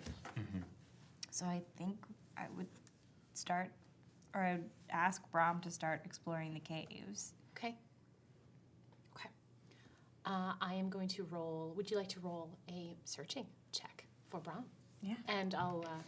Big fella is wrapped up around Yearn, so Amissus can roll in as well. Does They add my bonuses. Yeah. does Brahm get my negative karma? Yes. Aw, poor thing. 5. Okay. 8. Okay. So,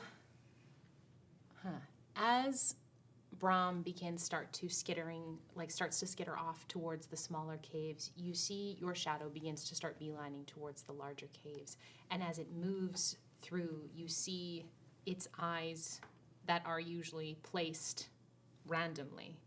Orient 1, 2, 3. Stops for a moment. And it moves. It's like it understands and it moves. Moves about 20 feet, pulling you along with it, and looks back to you. Tracks. We found some tracks. You see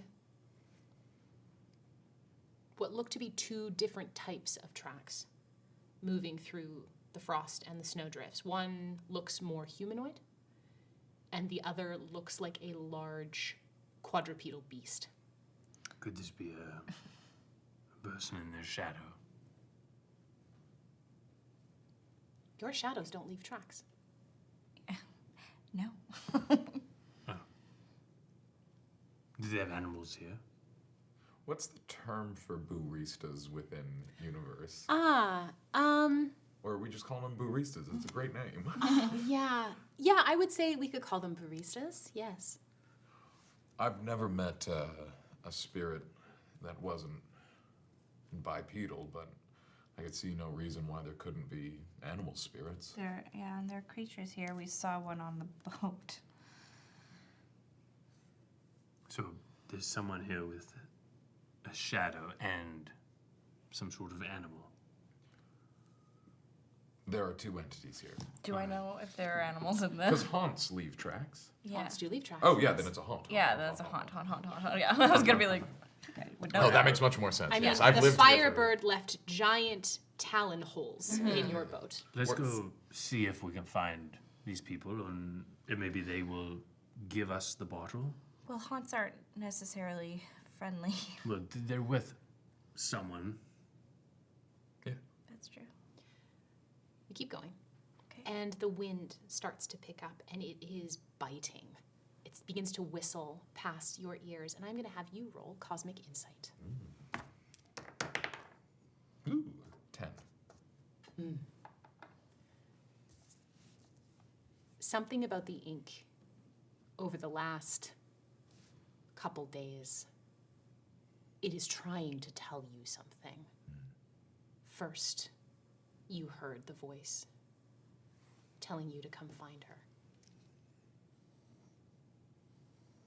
The wind is so loud that it causes a ringing in your ear. And when a sound gets so repetitive, sometimes your brain starts to play other sounds underneath it to try and siphon through the noise. And you hear a woman's voice on the wind. Not the same one, a different one.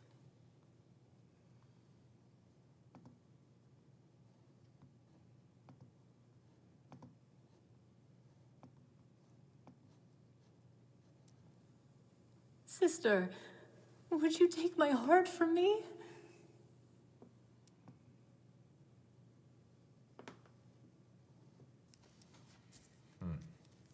Only ears. Can I make any sense of that? Sister, would you take my heart from me?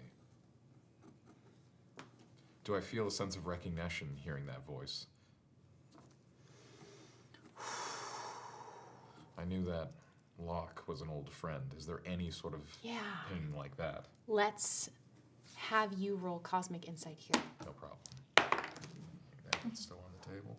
That'll be an 8. Okay. The resonance in the voice, the vibration of it, that speaks to you. Locke identified himself as a god. You have a feeling that this is someone who held the same level of power.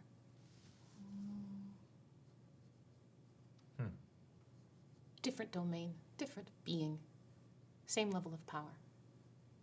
I think Yearn will try to speak above the howl of the wind and declare,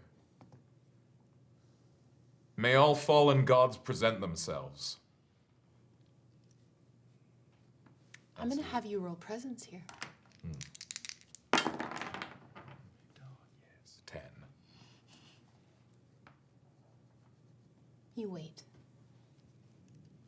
for something to happen where you are standing, and nothing does.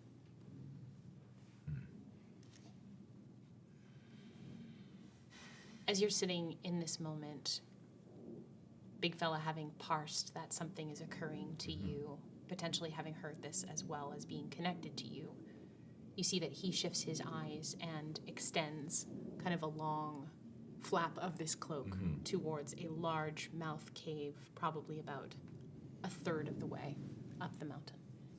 Boss there. Perfect. And yeah, I think when we're sort of occupying the same space, there is this kind of, like, as he gestures, he can gesture me with it. And there's sort of an old practice thing where I can't move as fast as he can. Yes. And so when we need to get somewhere quickly, we sort of become this thing, and I sort of give the reins over to him. And so as I let my arms be drawn, I think it's this way. Okay, let's go. I believe him. As you approach the cave, the two of you begin to start to feel the chill. It has set in a bit more. And Yearn, you feel quite fine. Perhaps it's big fella wrapped around you, perhaps the nature of what you've seen him be able to do before, but you feel quite fine. I wonder if it's because of the fact that this place, though the feeling you can be empathetic to it, it doesn't hold space for you.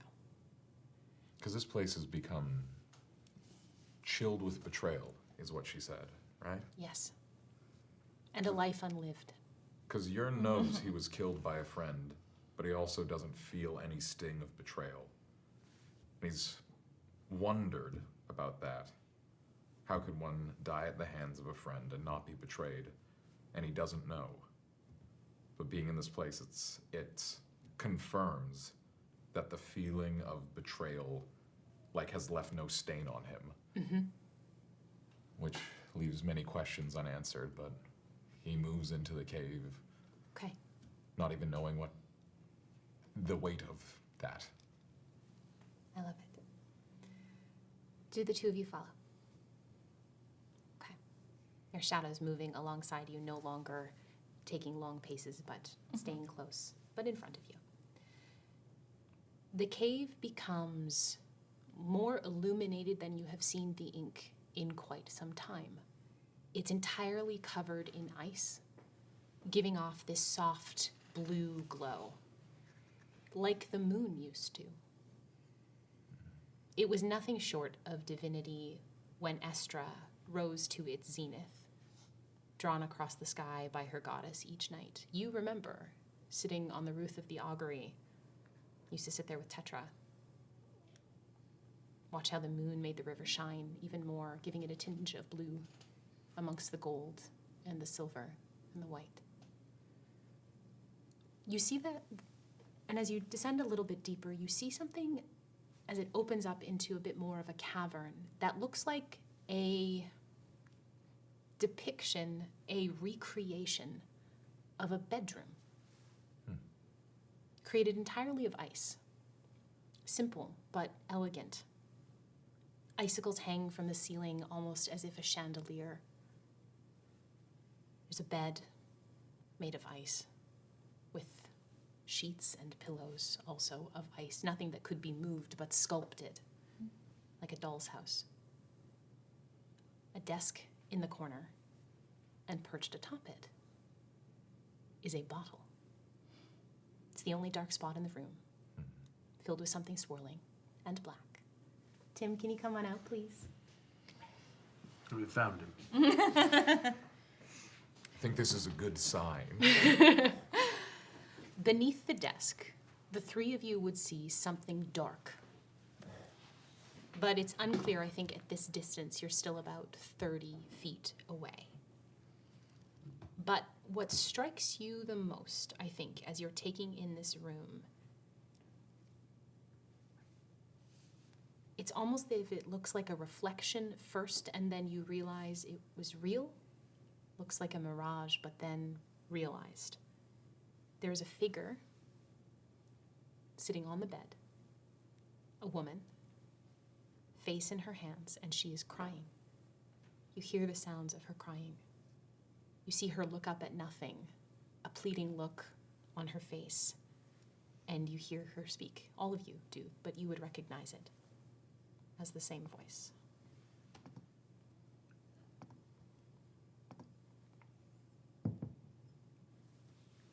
I can give her safety. With me, she can dream again. The words echo around you. You watch her get up, hug herself close, reach her hands out as if she's speaking to someone, begging. And then it's like she returns to the bed, and the loop continues. She says the same words you heard out on the wind. Sister, would you take my heart from me? She returns to the bed, her face in her hands. I can give her safety. With me, she can dream again. And this loop plays in front of you. Let's get the bottle and get out of here. No. Do you know Vera? You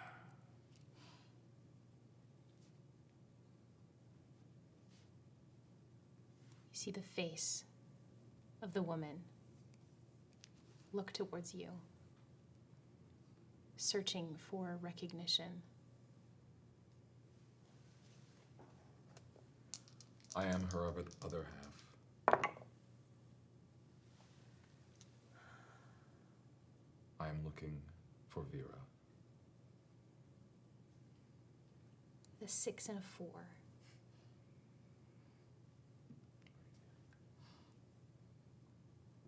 Vera.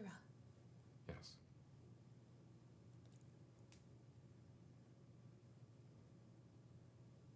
Not by that name, but I knew her, yes. Do you know where she is? Dead. Is she nearby? No. How did you know her?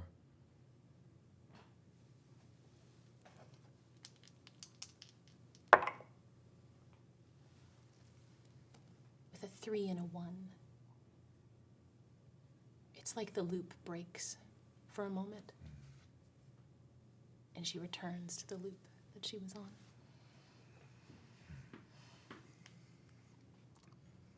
Well, it's good that she's here somewhere. Yes. Let's get the bottle, and then we'll get out of here. Buy or leave. I'll go get the bottle. How do you do that? I walk up to it and I pick it up. Just outright walk over and pick it up? Yeah. Okay. I'm new here. Agatha's like, no. I'm like, oh, a bottle. Hadeon, as you reach the desk, you get about 3 paces from it.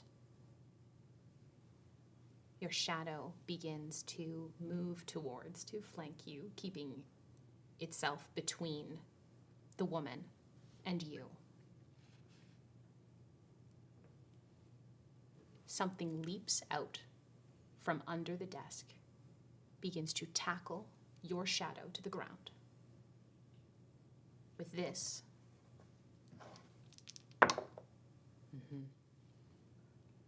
the figure snaps out of its loop, turns to look at you, and you hear.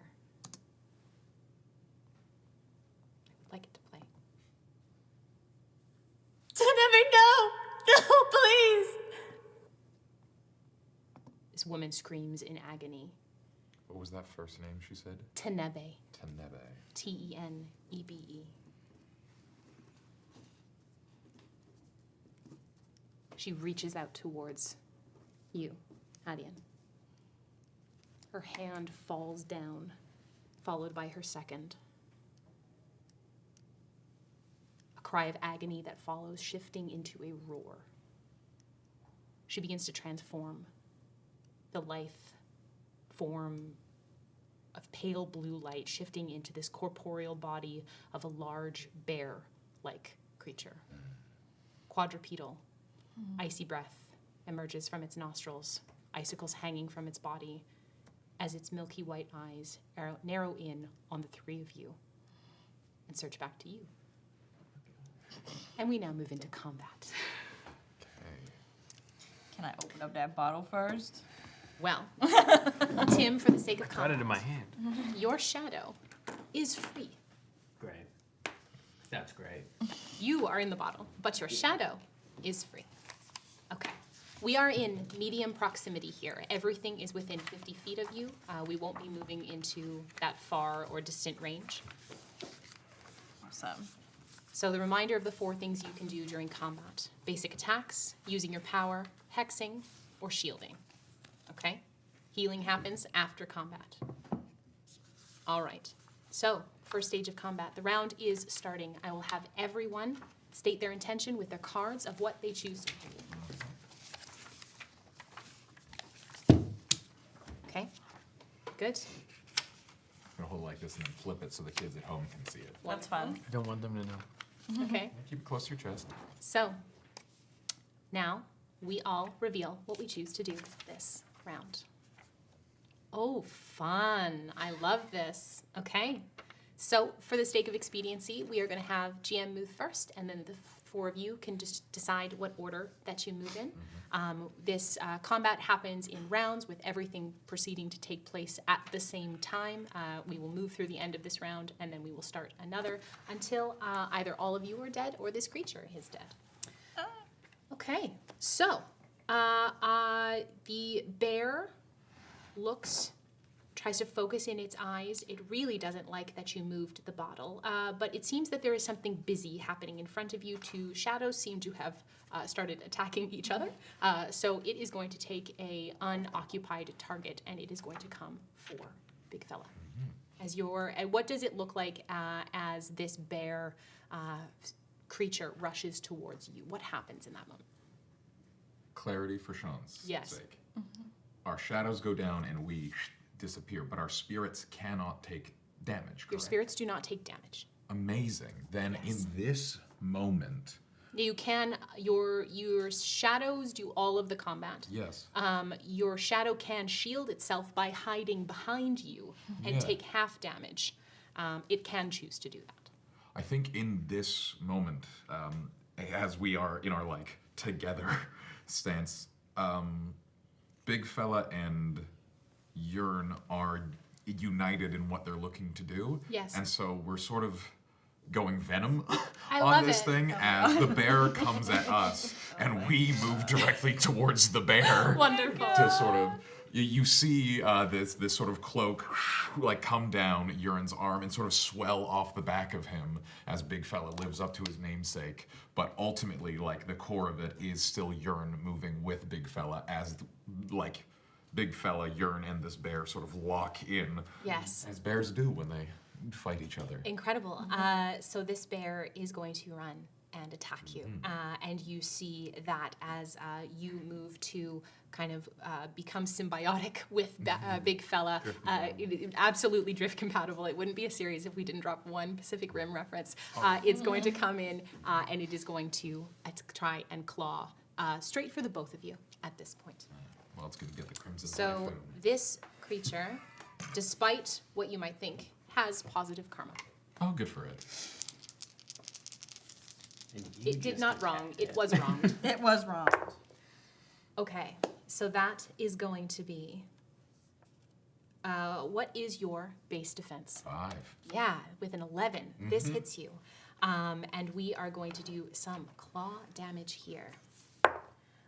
That is going to be 4 damage to you. Copy that. And you are going to add 1 chill tag. Oh boy. Oh boy. How do the tags affect so this? when you take kind of a status condition, this is how Ink does status conditions, except status conditions here can stack, and there's also multipliers on those status conditions. So we are dealing with chill tags today, and I will tell you how those work. Chill tags, at the top of each round, 1 is removed. So if you have multiple chill tags on, you remove 1 at the start of each round, but multiple can be added to you at a time, especially if you're dealing with multiple enemies. Any attack on a chill target that has doubles anywhere in the roll. So say I roll 2 5s and a 1, that has doubles in it, causes the target to take shatter damage. So it's a double on any attack where 2 or more dice show the same number after being rolled. Is that frailty? No, frailty is sonic damage. So this Shatter on here. this is shatter. This is shattering from being chilled. If you have under 5 chill tags, you take double damage. If you have 5 to 9 chill tags, you take triple damage. If you have 10 plus chill tags, you take quadruple damage. The way I'm gonna die. And that's for only if the doubles are rolled. Only if doubles are rolled. Yes. Then I get to power up. Yes. So there is the potential, the mechanic that they've induced here is basically the colder you get, the more likely you are to have something break off your body. Cool. Yes. So that was, I believe, 4 damage to you, and you have a chill tag, and that is its turn. So it now goes to you. Shoddy. Okay. Because I'm getting better. Okay, so. Big Fella has 2 abilities, and one of which is Prepared. And you are choosing to use a power. This is an attack. This is an attack. Wonderful. We're the only one. Prepared is just sort of a static thing, which is just always ready to kick off. And on the first attack, I am able to roll it twice, and I basically give myself advantage. Wonderful. Now, we don't add any bonuses to this, correct? I don't believe so, no. Not unless your thing says, like, not unless it says so on your ability. So -1 for karma, that is a 6.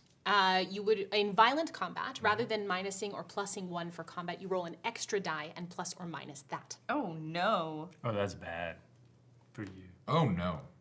So I take the 3d6. higher of the 2 rolls. You take, you and roll then- 3d6 technically. Whoa. Like, so you would okay. roll. Okay, let me redo it. So we'll roll So 3d6 twice. Pick 1 dice to be your karma dice. Pick 2 dice to be your regular dice. You are going to roll 2d6, and then you are going to plus or minus your karma die. Okay. No. I'll just roll a third one. And we're looking for. Okay. 4. Okay. Oh, sorry.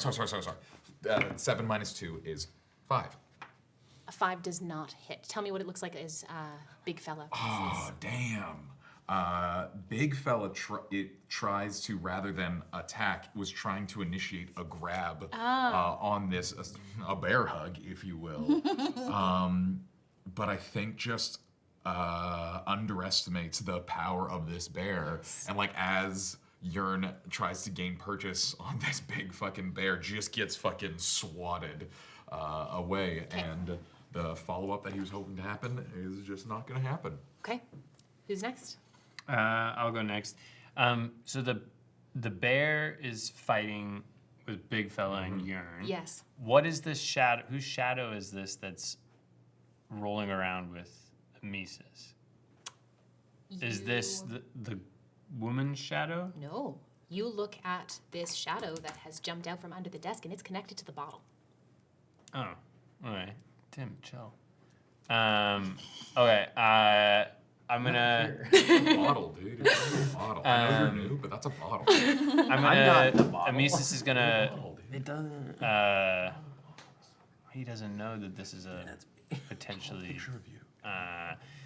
Amissus is gonna see, or Hadeon's gonna see Yearn and Yes. Big Fella struggling, Yes. and he's gonna say to Amissus, "Help them," and Amissus is gonna. Has like a mouthful of Yeah. shadow. Yes. But I think he's gonna be like, I can't get over there. Yeah. So he's gonna just reach out and use his power, Okay. which is hypnotize. Okay. And I think the bear is essentially like in this embrace with Yearn and Big Fella, Yes. and he sees these two shadows rolling around one another, and that effect that it causes as they move around one another. Essentially, do I roll for the power, or What does does it the just? power say? It doesn't. It just says the effect. Okay. Well, then that power, then let me just double check. This should just go off. That, I believe, That'd be great. is a horrific power. So, Hypnotize is a long-range power, and it reduces the target's defense by 2 for the next round. Yeah. So, yes. I don't think it has any like rolls to it. Right? No, it just is a one-round. There's not. There's no like saving throws or anything like that Yeah. in Ink. So but these are like for one round. Next Yes. round, -2. Yes. I would say from now, basically, until when you act again. Okay. Yes. And we'll run on the otter system that way. So. Take it away. All right. Brahm where's Brahm? Yeah, Brahm is next to you, being like, And I'm like, get her, Brahm. No, Agatha wouldn't speak like that. He's like, go. And Brahm is picked a power and does venomous bite. Amazing. Okay, so what does that look like as he goes forward? I want to say like sneaks up, so he gets really low to the ground Yes. and tries to like move in between the legs of this bear, so it gets up behind him Yeah. and bites. Bites. Okay, so this is an attack power, so you do have to roll to hit. Okay. So you're gonna roll 2d6 and one separate d6. 2d6, and then your karma is currently Negative. negative. So you are going to minus your karmic Bad die. bow time. Yeah. What did you do? 2. A 2 all up. So Brahm. Negative karma. I rolled 3 2s actually. So that, yes, that would be a 2. So you watch as Brahm goes to attempt to make purchase on the back kind of haunch of this creature, and with it in this midst of semi-grapple with Yearn, just misses and just goes right over top and then kind of lands. And I'm like, you're embarrassing me. Stop talking to me! And is as he tumbles to the floor, preparing for the next round. Great. Okay. Whoop. Okay. So Ash is on the ground. Yes, and what does your shadow look like when it comes out? You see, as it kind of slides onto the ground, you see these wings kind of spread out. It's in that a- have this like kind yes. of the shadow has almost like a smoky quality to it, and you see these kind of small orangish eyes. And that orange glow starts to expand all throughout, almost like the interior of like an explosion. That orange gets brighter and brighter, so just the outside edges are that kind of black billowiness as it leaps forward. This kind of pseudo-dragon-shaped shadow, kind of wreathed in orange, lands on the back, and I'm going to use my power of combust. Yeah, amazing. So my spirit explodes in a fiery blast, dealing your remaining stamina to everyone within a short distance from you. And I immediately lose all remaining stamina. Okay, so My stamina's 10. so in a short distance from you. Okay, so that is going to be Everyone. yours is Ash you're far away. You are close. Yeah, sure. Brahm is close. Okay, so that immediately deals 10. 10. I'm dead. You're down, I'm down. And I think Ash dies as well. 'cause and it's- Ash is down as well. And I'm that, also down. and that deals No, you were long range. You can do hypnosis unless you would have liked Amissus. No, but to be- Ash and Amissus were rolling around on the floor together, weren't they? No, it didn't. You Ash jumped went, on top. jumped onto the bear. Oh, okay. Yes. Was it worth it? And We're all dead. combusted. Yeah, that's absolutely what happened. So Now we gotta go back again. Hadeon, you see, you watch in front of you as big fella is consumed in this small inferno that has just erupted on the back of this bear. Brahm, it like tries to leap away, and it's almost like sizzles out before the end of it. Agatha, you fall down, unconscious. You as well fall. Nope. And are you Yes, up still? 20. Oh, Big you're up fella's still. You are up huge. still. Sorry, my apologies. That was your previous. Big fella like takes quite a significant bit of damage, and you see it's almost like his density shrinks. He's still as big, but he is not as dense. And Ash falls to the ground, and the bottle remains standing. Is the bear done? You see the bear take a significant amount of damage, reel back and roar, but it is still alive. Yeah, well.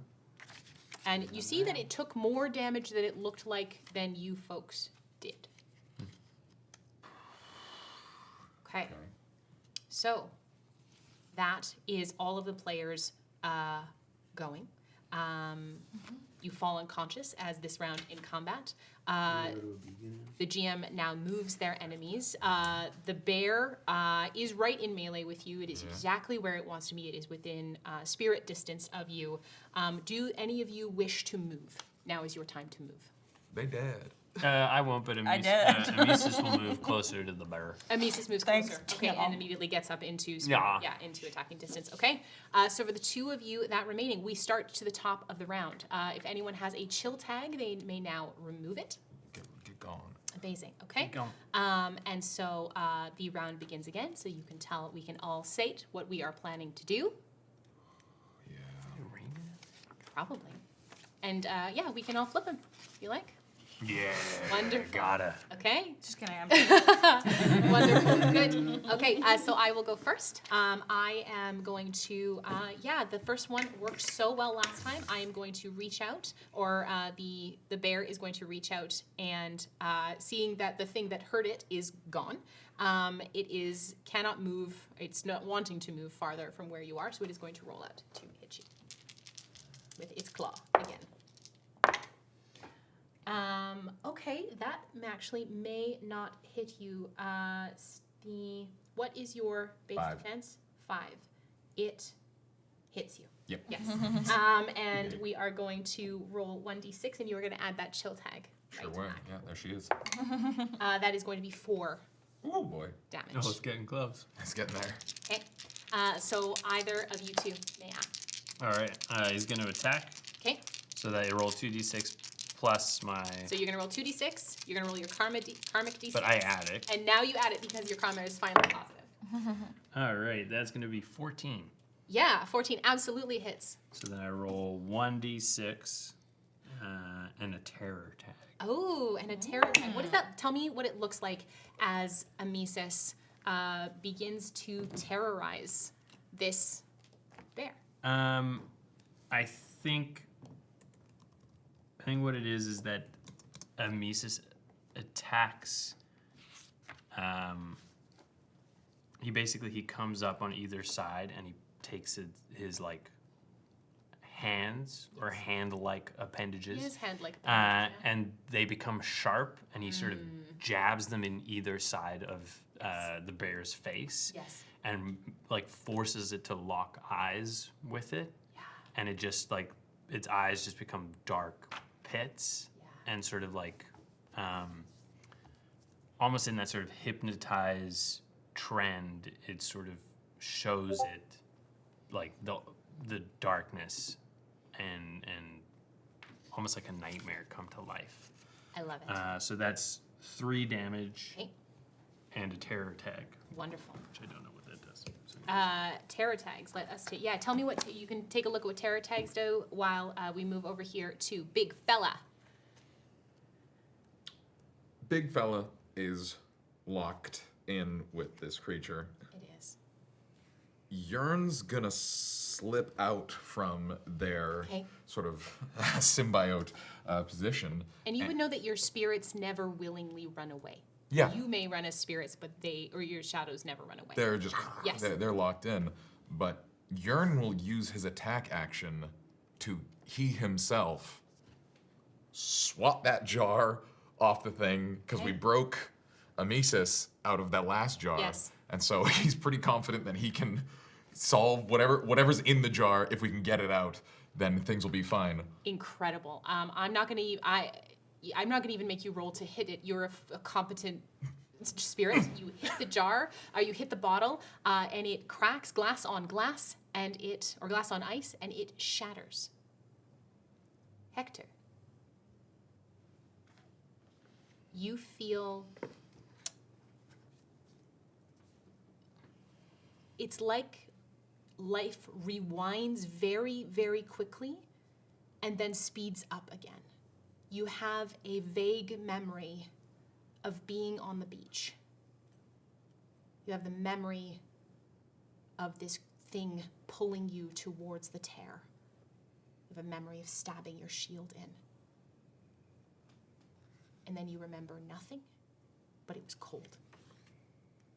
And then you would see the air or the wisps within this bottle begin to coalesce into a form. And can you describe what you look like? You see a man in his early 50s. He looks rather nondescript. He looks like a very average soldier. You see he's somewhat muscular, but not overly. He's got an iron helm, kind of half helm. You can see the hair underneath is kind of salt and pepper, and a 5 o'clock shadow. And he's holding a shield that's been broken several times and kind of patched together with iron. His armor is more or less in tatters underneath. And you would see attached, even though he may be lying prone on the ground, you would see his shadow, this small pseudo-dragon form, having dispersed, and you are unconscious. You are not moving. Yeah. Is there anything? Because I know that on this gentleman, there's that necklace of like a symbol of power. Aside from the shield and the helmet, is there anything that jumps out as like, this is significant on this person? Oh, I would say if we weren't in the middle of pitched combat, you could probably take a really good look at that. But I think that's definitely something to do. See what happens next time. Yes, unless you've spent your turn knocking that off. Yeah. Perhaps on your next turn you can take a really good look at him. We'll see what happens. Really good look at him.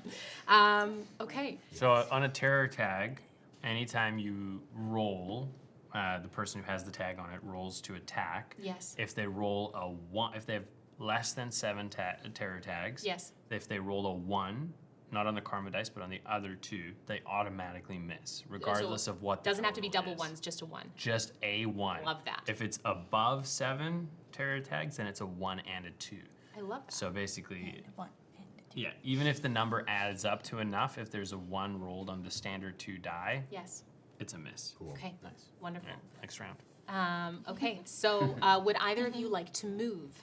This bear is going to stay exactly Can where I I'm lay hands or no? you can't lay hands until after combat. I'm right by the burr. Yeah, there's no way. I'll be over Big here. fella's locked in. Fella's locked in. Okay. Big fella and you're not really talking at the No, moment. they're not really talking at the moment. Okay, so we are both saying what we are going to do. Yes, good. Yeah. What you're gonna do? You have This to wait is like and all one do of at the 2 same options. time. I know if we were doing a longer campaign, there would be Yeah. way more things that you could do. Ready? 1, 2, 3. Oh, fun. Okay, amazing. So we are going to go in, and it's been working so well. We are going to roll to hit big fella again.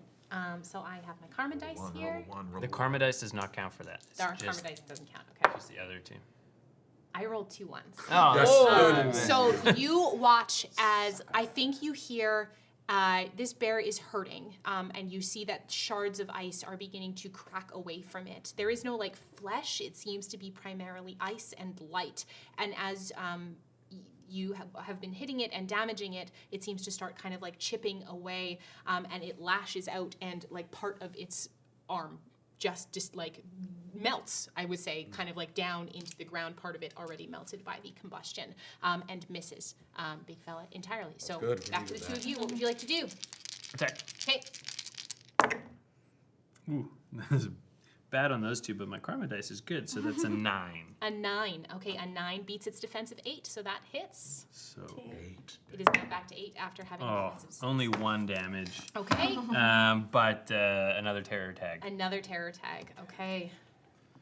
What's a terror tag? Just they're scared. It's almost it's like you are so terrified you start missing steps that you would normally be very good at. So I'm gonna search that body. you're searching the You body. got this, big fella. That's a power? So are you? I don't know. Is it an attack? Is it So a big hex? fella is you are essentially sacrificing the way it's a bit different than a free object interaction would be in D&D, because if this was D&D, I would be you had this entity next to you, your shadow can attack while you do this, but it's almost like at this moment I need you to decide who is doing what. Either big fella is acting or you are doing this thing. I think based off of just that initial roll by big fella failing to secure the grapple, this fight the bear has absolutely won. And so big fella's very much on the ropes. Yes. And so that bear missing is big fella being able to redirect the bite. I love but being pinned by a polar bear is a bad place to be. Bad place to be.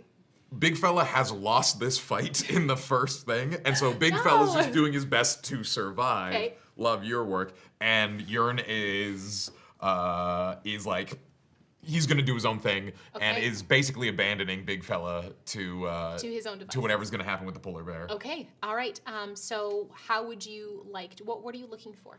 The necklace first and foremost. Okay. We don't have a lot of time, but I'm looking if there's something that speaks to me in terms of this having an emotional core, or because clearly this bottle was precious to this woman, and so whatever is in it matters, and so maybe I'm looking for something that can bring the woman back out of the bear, so that because I would really like to keep talking to her. Okay.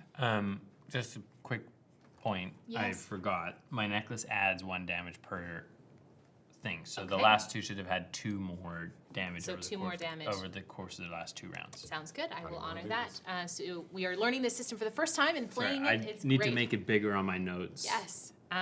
So you see this bear looks to be quite on its last legs. 1 more very good hit, and it will be down for the count. You are looking for iconography. You're looking for anything to kind of designate, to give any clock to you as to who this person is. You would remember Locke say that this was a friend, that he was important to, that he traveled with this person. The wind. This is rain, but we're going to take it as wind. But you don't see any, unless, you're going to have to absolutely knock out of the park a cosmic insight here to tell me anything. Okay. No problem. Get it, king. That's fully that fully dice is cocked. gone forever. Nope, I didn't nail it. I gotta. So there is iconography on the shield. What would 7 be actually. a 7? Okay, not knocking it out of the park, but still pretty good. This is an average set DC. So completely adequate. Completely adequate. What is the iconography on the shield? I think you would actually be lots of different. It looks like there are etchings of different languages, different symbols, all over it. As you look closer, they're very small, and there isn't a cohesive single thing. It seems almost like this collection of small etchings and carvings. Doesn't seem to be done by the same hand, but it's as you look closer, you see more and more detail throughout. And I think what I'll give you on a 7 is that you heard her voice near ravens and crows. You see no ravens and crows on this shield. None at all. Well, I'm gonna pick it up, and we'll see what we do with that Okay. next time. Okay. And so. Yeah, I'm picking up your shield. What are you gonna do? You gonna combust again? You gonna bust? Busting makes me feel good. Please don't pick up my shield. I'll bust. All right. Is anybody moving? Are you staying in range? Big fella, staying in combat. Great. We are moving back to the top of the round. If anyone has chill tags, you can remove them. And we are going. Terror tags never come off. They do not come off for Rel. Ready? 1, 2, 3. Shield. Okay. Amazing. So Ataka. So, seeing that you are actually doing the most damage, and it is not actually doing much to Big Fella, it is going to turn its attention. Then I'll go first. No. That's not how we're doing it. Towards your shadow. Okay, and we are going to roll to hit here. I really thought that was sick. Anyone's over. Okay, yes, there is a 1 actually in that one. So it lunges forward towards you, and Amissus manages to swerve out of the way underneath it. What would you think, Dan? Deck. That is a not good. 6. A 6 is not going to do it. And in your roll away, you roll away too hard and miss the creature entirely. Yearn is gonna take the shield and try to interpose himself between the bear and the whatever it's targeting. He was thought it'd be Bastion, but now it's after Amissus. Yes. And he's just gonna be like, down, down. He's gonna like a fucking crucifix on a vampire. Yeah. He just believes that this is an item of power, and he's gonna try to get the bear to back the fuck off. Okay. Hektor, you feel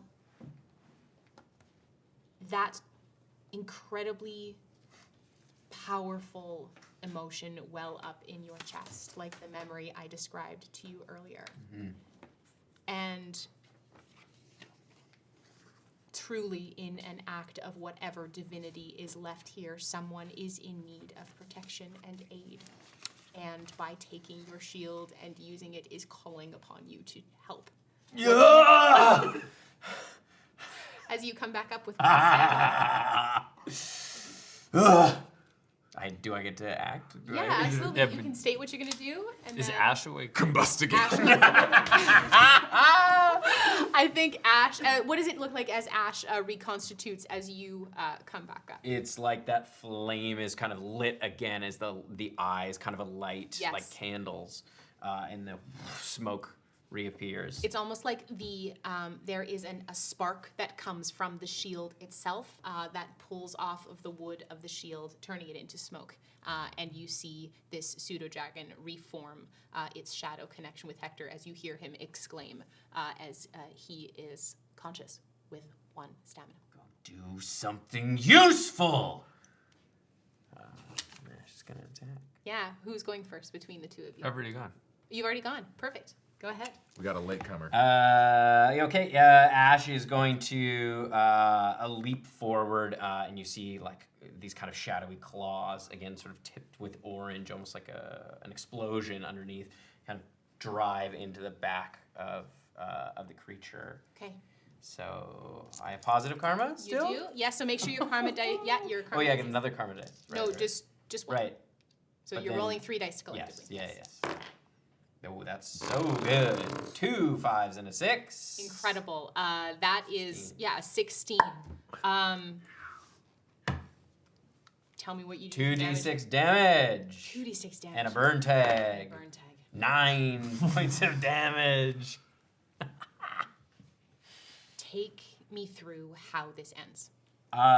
You watch as like the claws kind of come forward, and it almost dives like a hawk, like beak and talons forward, and the heat from it is so immense you feel it, and it literally melts through this thing's body all the way to the other side, and then and it spreads its wings as it shatters the rest of it. As the bear shatters before you, the rest of you, the icicles that are left hit backwards and begin piercing the wall, and they start to shake and shatter around you.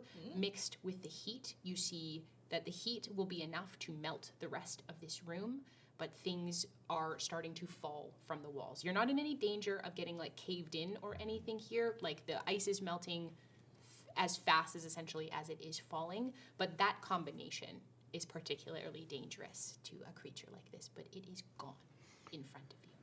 Hector would go over to you. Are you okay? Yes, thank you. Good. And you see your unconscious friend next to I you. would go over and Lay hands. lay hands. Okay. So Wake her that up. is one. What does it look like? What? Okay, we have to back up for a second. Yeah. What does it look like? Or should I die? Because I'll. Level up, but then we gotta go all Dying the way only back. happens if nobody is around to lay hands Oh, and thank lay you. unconscious for long enough. Okay. It's TPK or bust. Thank you. What does it Busting look makes like you feel good. as you lay hands here? How does... I am so curious how the divinity that you embodied in your life with no context comes through you now here. Yeah, I think.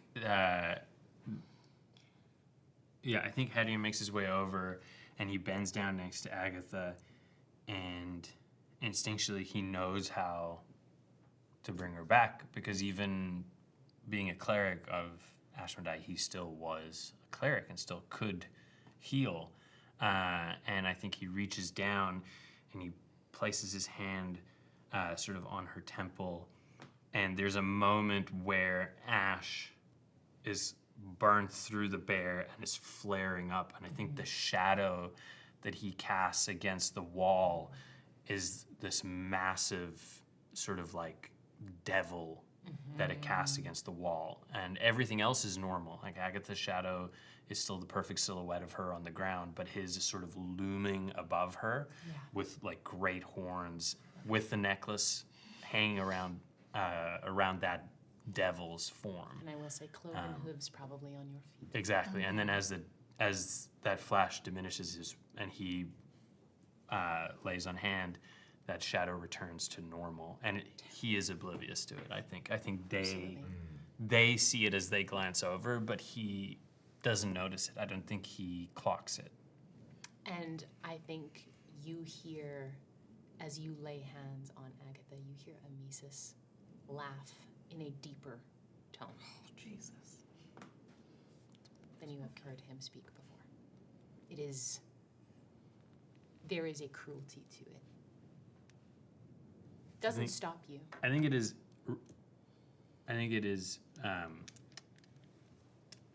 reminiscent of who he would commune with, like a same tone as who he used to commune with before. Yes. It is a familiar sounding voice. It is. Agatha, you wake up with one stamina. Hector would go over to Agatha. Are you all right? That was embarrassing. I'm so sorry. He is reckless. Idiot. Who is? Kind of gestures over to Ash. Oh, I know what that's like. I'm so sorry. It's okay. Like, lean down, lift you up. Like a brother. Yeah.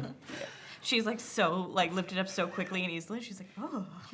How do you think the three of your shadows would approach Ash? What would they do? I think Brahm is putting himself between us, or like he's kind of slivered up and above, like looking down. Very much like on your shoulders, like Yeah, the, like and who are you? exactly, like from behind. Yeah. A hype man from behind. Yeah, Yes, absolutely. absolutely. Just because he's an eel. I think Yearn is very much squaring up to like fight Ash. Yes. And no, not Yearn, sorry.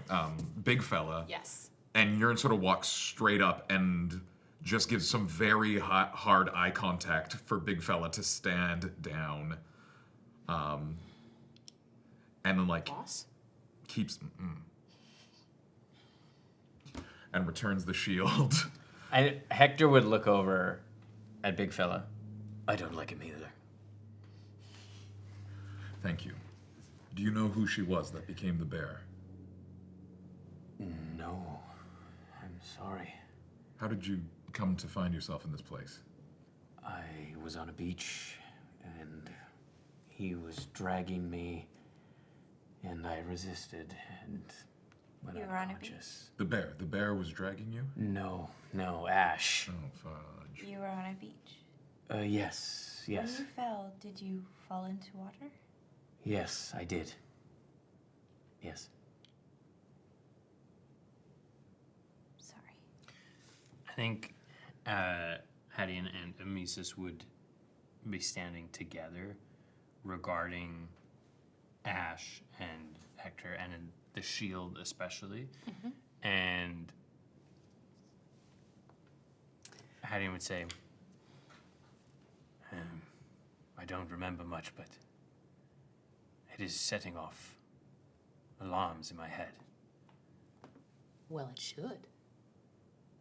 You see all the little things he's got carved into his shield. Yes, but also the shape of his shadow. That's the fun part, isn't it? You get to start putting it together. Are you going to tell me, or are you going to make me guess? It is fun to make you guess. Your illusion. That is a 7. Okay.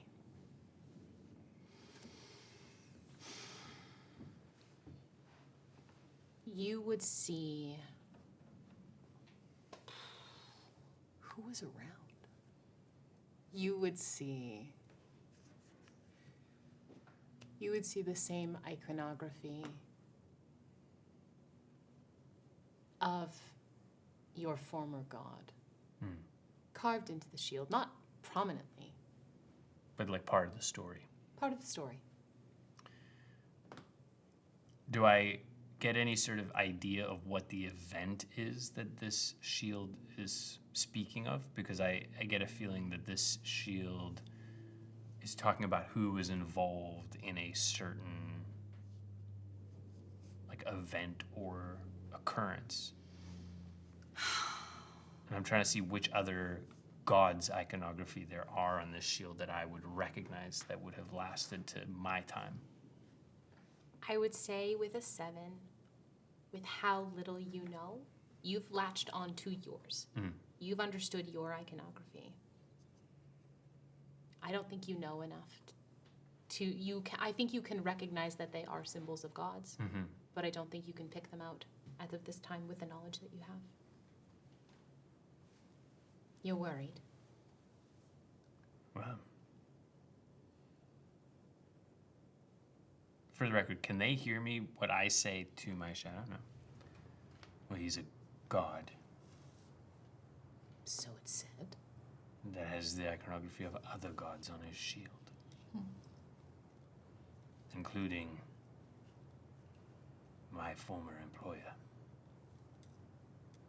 Never heard it referred to as an employer. That might be a first, but seems that way.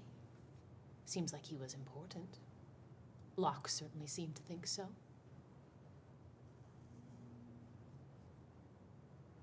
That's why he sent us here, didn't he?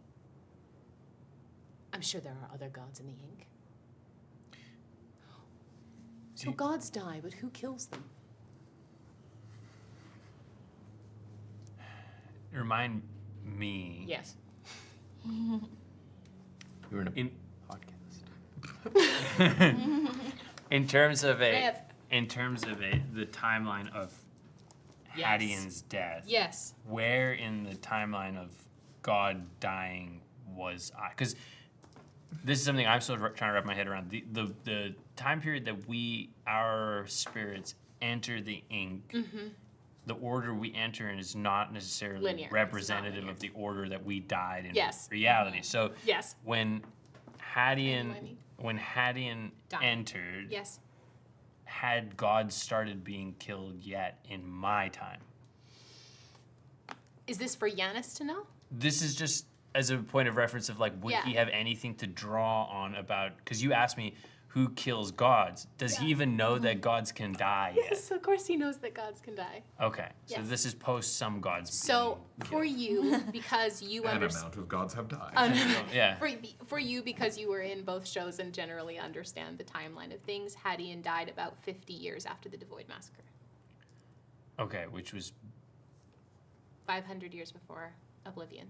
okay, but post balance. No. Balance happened 60 years.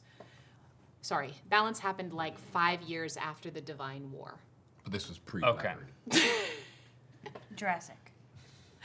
It happened, so Sort of middle Mesozoic. might be a Chatwater question. Okay. Yeah, Awesome. definitely Anyways. the Silver Age. Sounds like a Chatwater question.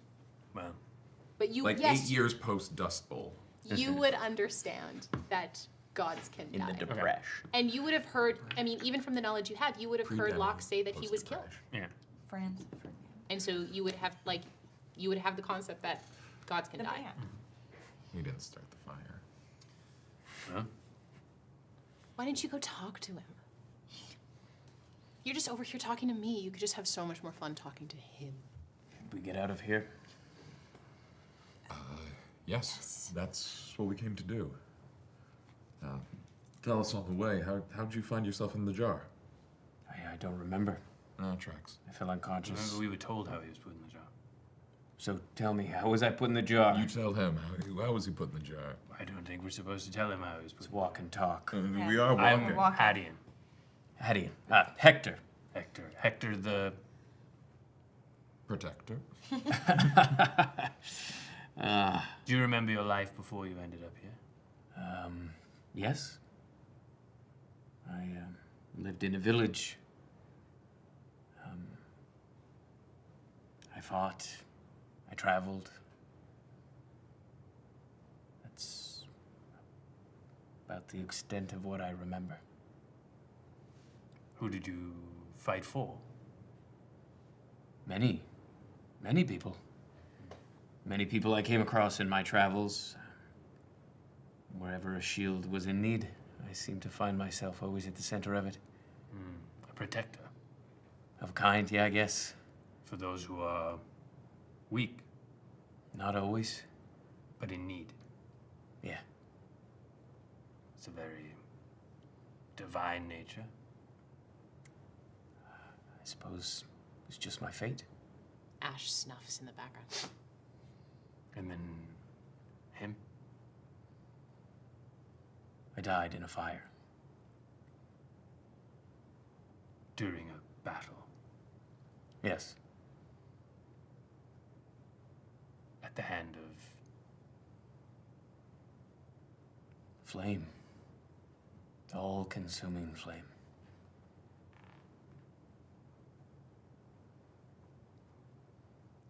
Do I see him clock my holy symbol at all?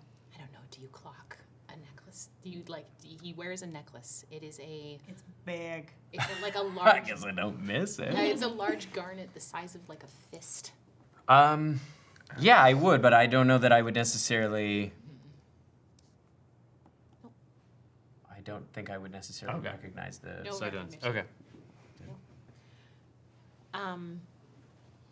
I will say, Agatha, unless I don't want to jump in the middle of any conversation you wish to have before we. Okay. Agatha, as you probably here in this party have the most experience with beacons. Yeah. You've come out of one a couple times. Mhm. Yearn would probably have some experience too, but less, having not been on land very often. You are looking around the room and you see something encased in the ice next to what looks like a beacon that has been like frozen under ice. You see like a vertical rip within the wall that shouldn't be there. There is some light emanating from it. And you see what looks like a piece of paper stuck on the wall Paper. underneath. Okay. She's gonna head over and she's gonna inspect that paper. Looks like it's folded in half and under about 1.5 feet of ice. 1.5 feet, eh? Mm-hmm. Can I get Brahm to Try and break it? Try and break it. How would you like him to do that? I want him to bash his head against it. Tell me He how doesn't you have any arms. Tell me how you He doesn't have any arms. How many arms? How are you going to ask him to do that? I'm gonna say, Brahm, Yes. you know that time, There's been many times, Agatha. but What do you know that time when I accidentally, in a moment of emotions, buried all of my my art supplies in a frozen bed of flowers. Vaguely, And it- yes. well, it froze And try up. and block it out, It but started yes. to freeze over, and I couldn't get in, and I needed your help. Why do I have to hit it with you? There's one that's got fire here. Why do I have to do it? Because I don't want to be distracting right now. Do you just want me to quietly bash my head against the wall? Yes.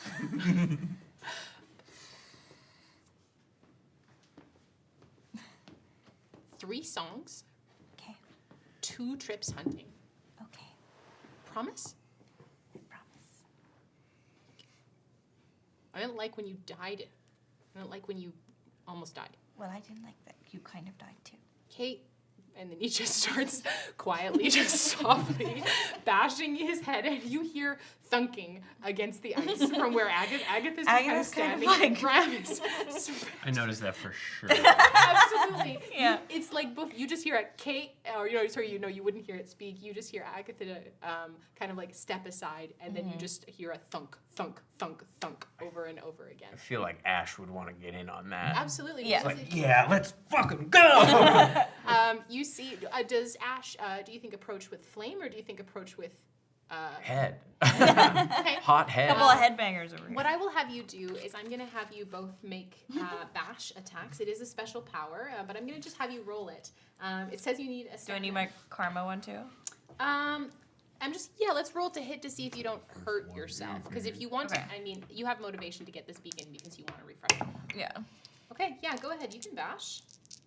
Just roll to hit and plus or minus your karma. Oh no. Okay.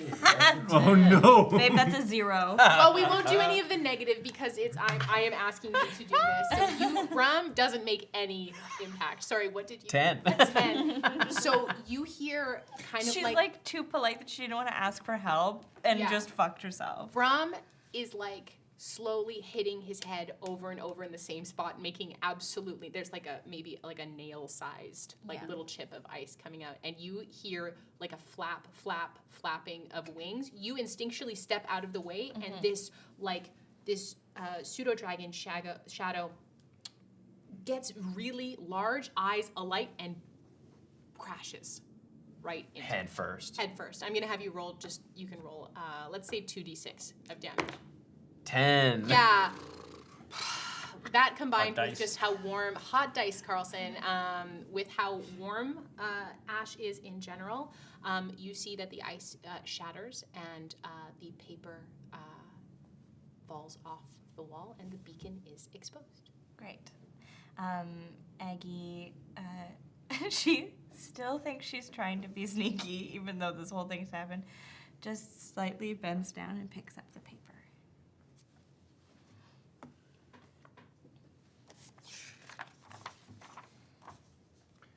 If we take the beacon with us, does that mean when we die, we just come back to wherever we were when we died?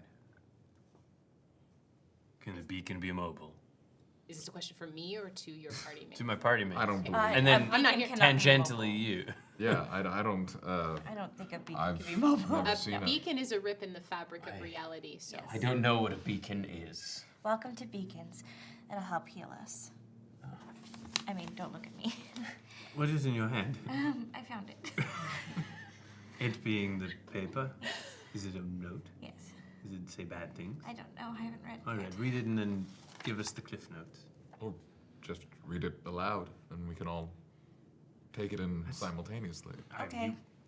That's a lot of pressure. You don't It's a have lot to of read pressure. in front of the group. Also, my accent is going in and out. Well, I don't really have an accent, so I could read it. And My dear sister, Can't read. gloam to my glow. Gloom to my glow. Is that a gloam? Gloam. Gloam to my glow. I wish it hadn't come to this. I wish there was room in your heart to see that there are other ways to be loved. Though my death came at your hand, I hold gratitude that your kindness extended enough to let me warn Andrade before the light and fire descended on Barren Cliff. My task is now your charge. You must bring Estra to rise each night. With the sun dead, we must tend to whatever light is left, especially in the dark of night when it is needed most. Do this for me, dear sister, until the Oblivion comes. May we all find peace in the river and day. Perhaps there it will be different and you can try again. Yours always,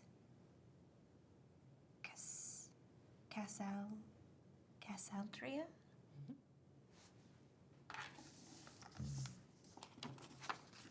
Well, the good news is we found a beacon.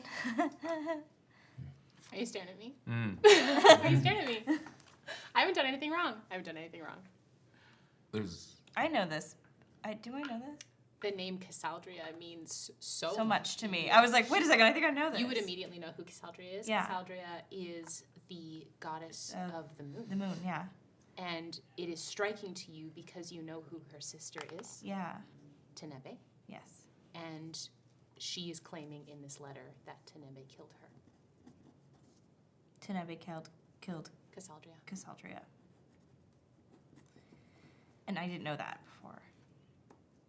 Okay. Not at all. I just knew that she died. No gods had been killed in your time. No gods had been killed in my time. No. Oh, I was wrong. That you know of. I thought maybe one did, but None that you know of. not that. I'm going to look to Amissus. You asked me if I remembered Andrade, I did. and now they speak of this Andrade. What a puzzle. Who is it? Who do you think he is? I don't remember. Try really hard. You were very important in life, Hadeon. So powerful, needing to know so many things.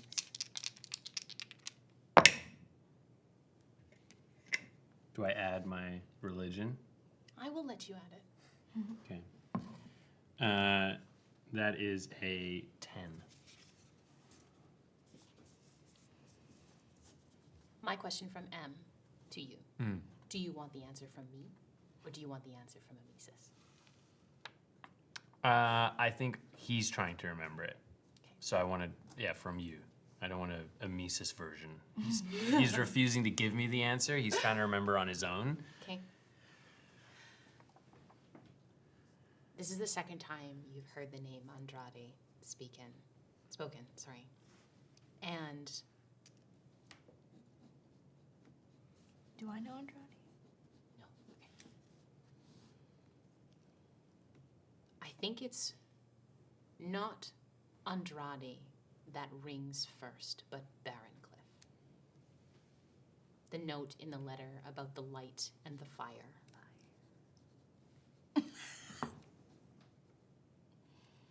And I think in that moment, you put together a couple things. You recognize that you were a very important, probably maybe one of the most important priests to Ashmedai. You realize that you were sent here as punishment. Did I do Barrencliff? Yeah. It was your idea.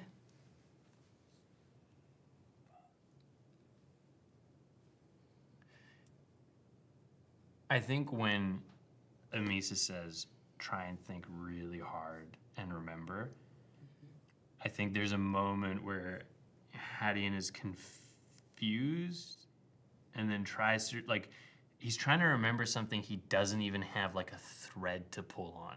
Yeah. So it's like he has no point of reference to even know where, it's when you hear a name and someone's like, well, just try and remember. And you're like, I have no point of reference to how to remember this. When, where, how. And as he's thinking about that, I think he feels a sharp pain on his ribs. Absolutely, right there. And puts his hand there, and when he puts his hand there, he feels like a hole. Like he feels like his hand is sinking into a pit on his side. Mm-hmm. And then he sees just bodies with this mark on their rib. Thousands. And I think he stops himself and he goes, looks at Amissus and he goes, "You can't ask me to remember those things. You pushed. It's your And I job pushed. it's your job to protect me I will. from that as well." Not if you want to do that. And he points to your necklace and the word atonement.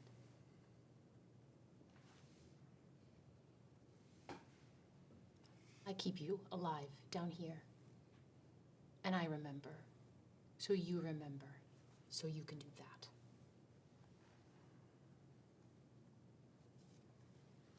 He just walks away from Amissus as far as he can. As far as he can. 50 feet. There's, as Yearn is very much on the same boat here as Hektor is like, oh yeah, let's get out of here. Like, he's looking for a second half, but I think as he's going to leave this cave and sort of looking back to... Well, I want us to go to the beacon. And I'm Yeah, just pointing at the beacon. yeah, the beacon is good.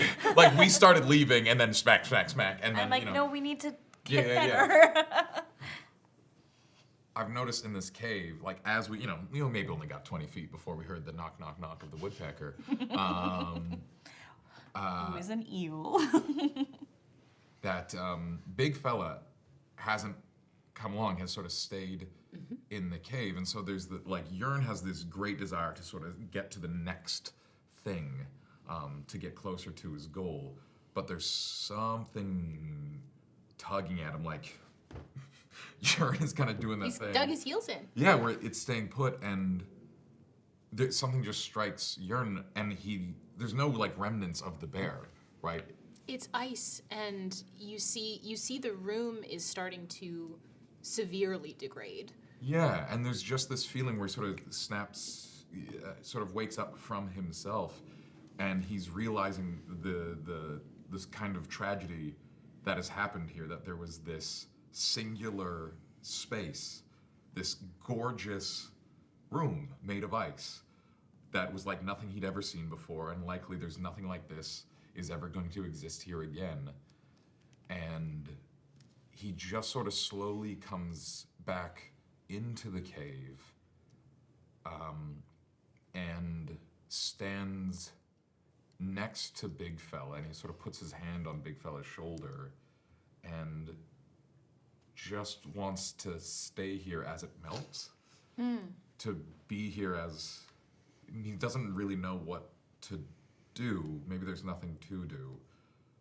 But something has left this world that's not going to come back. And he wants to stay put until it washes away. I think Big Fella would stand with you kind of stoically. I'm sorry, boss. What are you sorry for? You didn't get a chance to ask her more.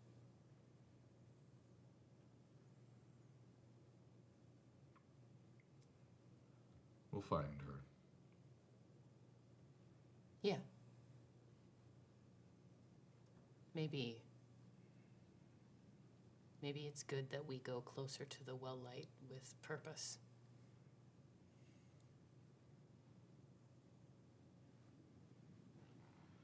If she's dead, and the river's dead, then she's here somewhere. Firebird said she was different. Well, then the Firebird knew her, and she's here somewhere. Okay. We will search the entirety of the ink forever until we find her. You got it, boss. I won't let you down. Hektor, Did you know this, Cassaldria? No. No, the name doesn't ring a bell. Tenepe? I'm afraid not.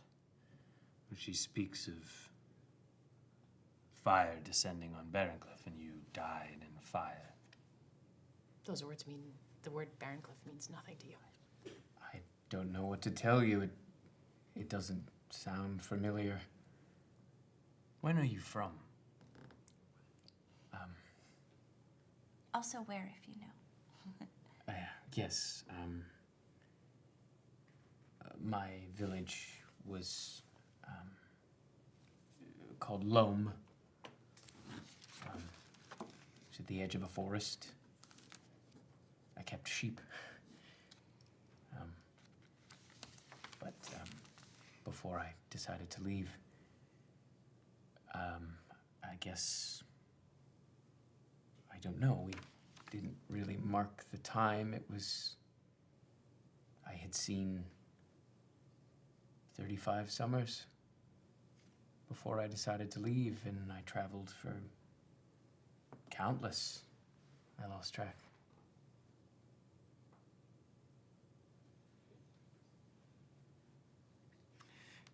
Can I try and see if I can get any sort of like gauge on his armor and his gear?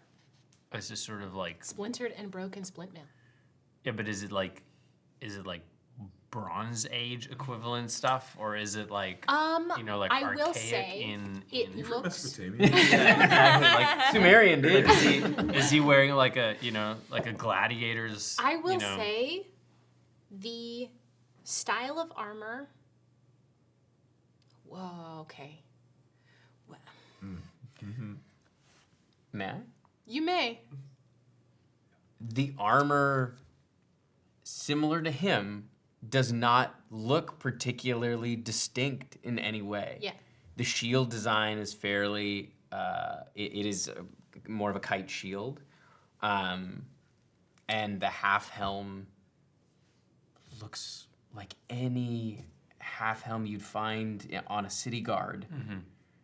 It is somewhat basic, but not necessarily, it's sort of timeless. I will say, I will give you one thing.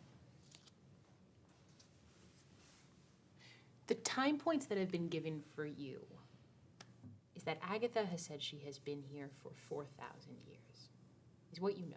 But how long she's been here doesn't really matter in terms of where she's from. She has the most knowledge of the gods and she has the only working brain of like an actual timeline of what has occurred. Yeah. Yeah. So my sense would be is if someone is going to have these two, no idea. Her? Maybe. One more question before I move past. Yes. Is the fact that he's so nondescript and the fact that his armor is so nondescript, do I get the impression that that is purposeful?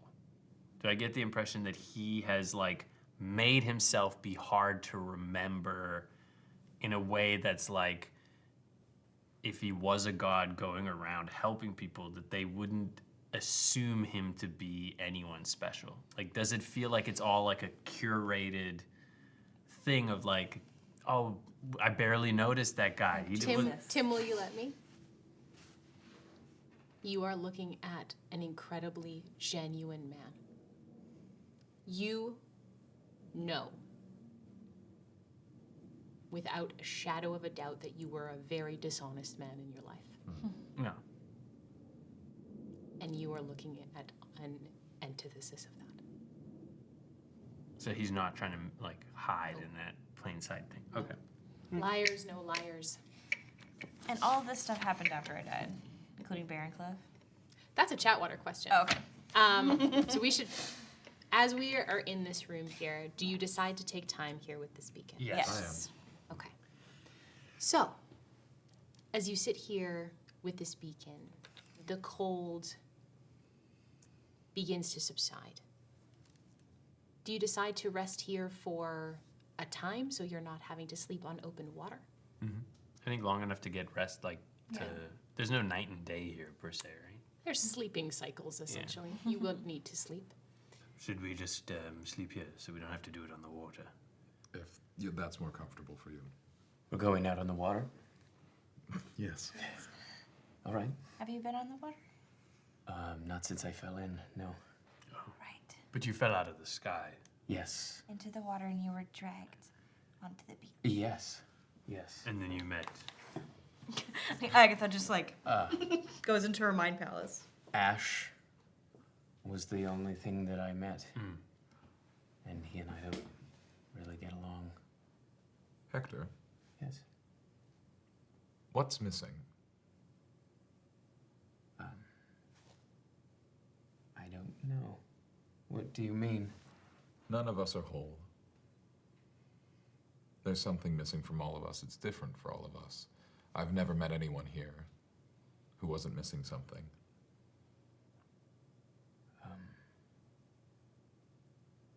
I'm not sure what I'm missing. There's a lot I don't remember. But I'm not sure what I'm missing. Sorry. I feel similar to what I did in life.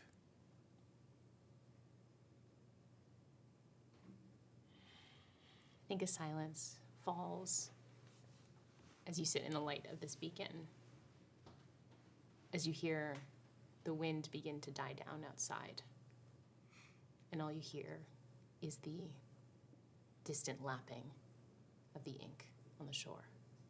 And that is where we will end tonight's episode. Well, hey, Tim. Welcome to the table. I thought you were going to kick me out again. No. Tim, can you tell the folks at home where they can find out more information about what we do here? Boy, absolutely.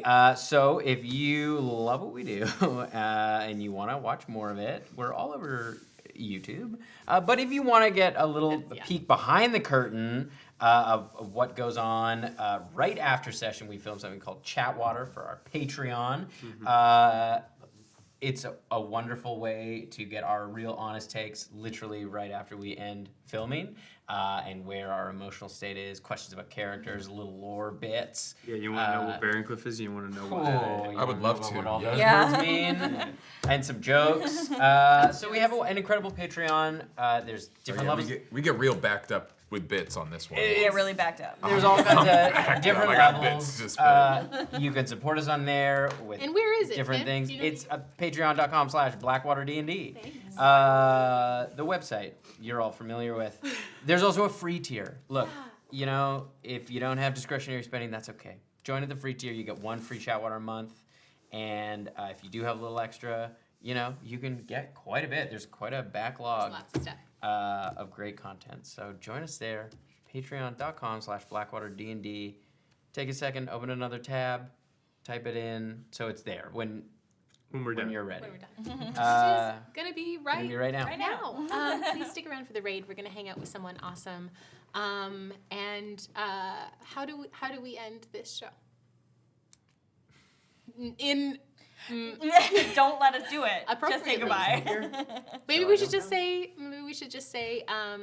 like wishing you fair winds for the rest of the week as you're on your travels through the ink. Okay, bye guys. Bye. Bye.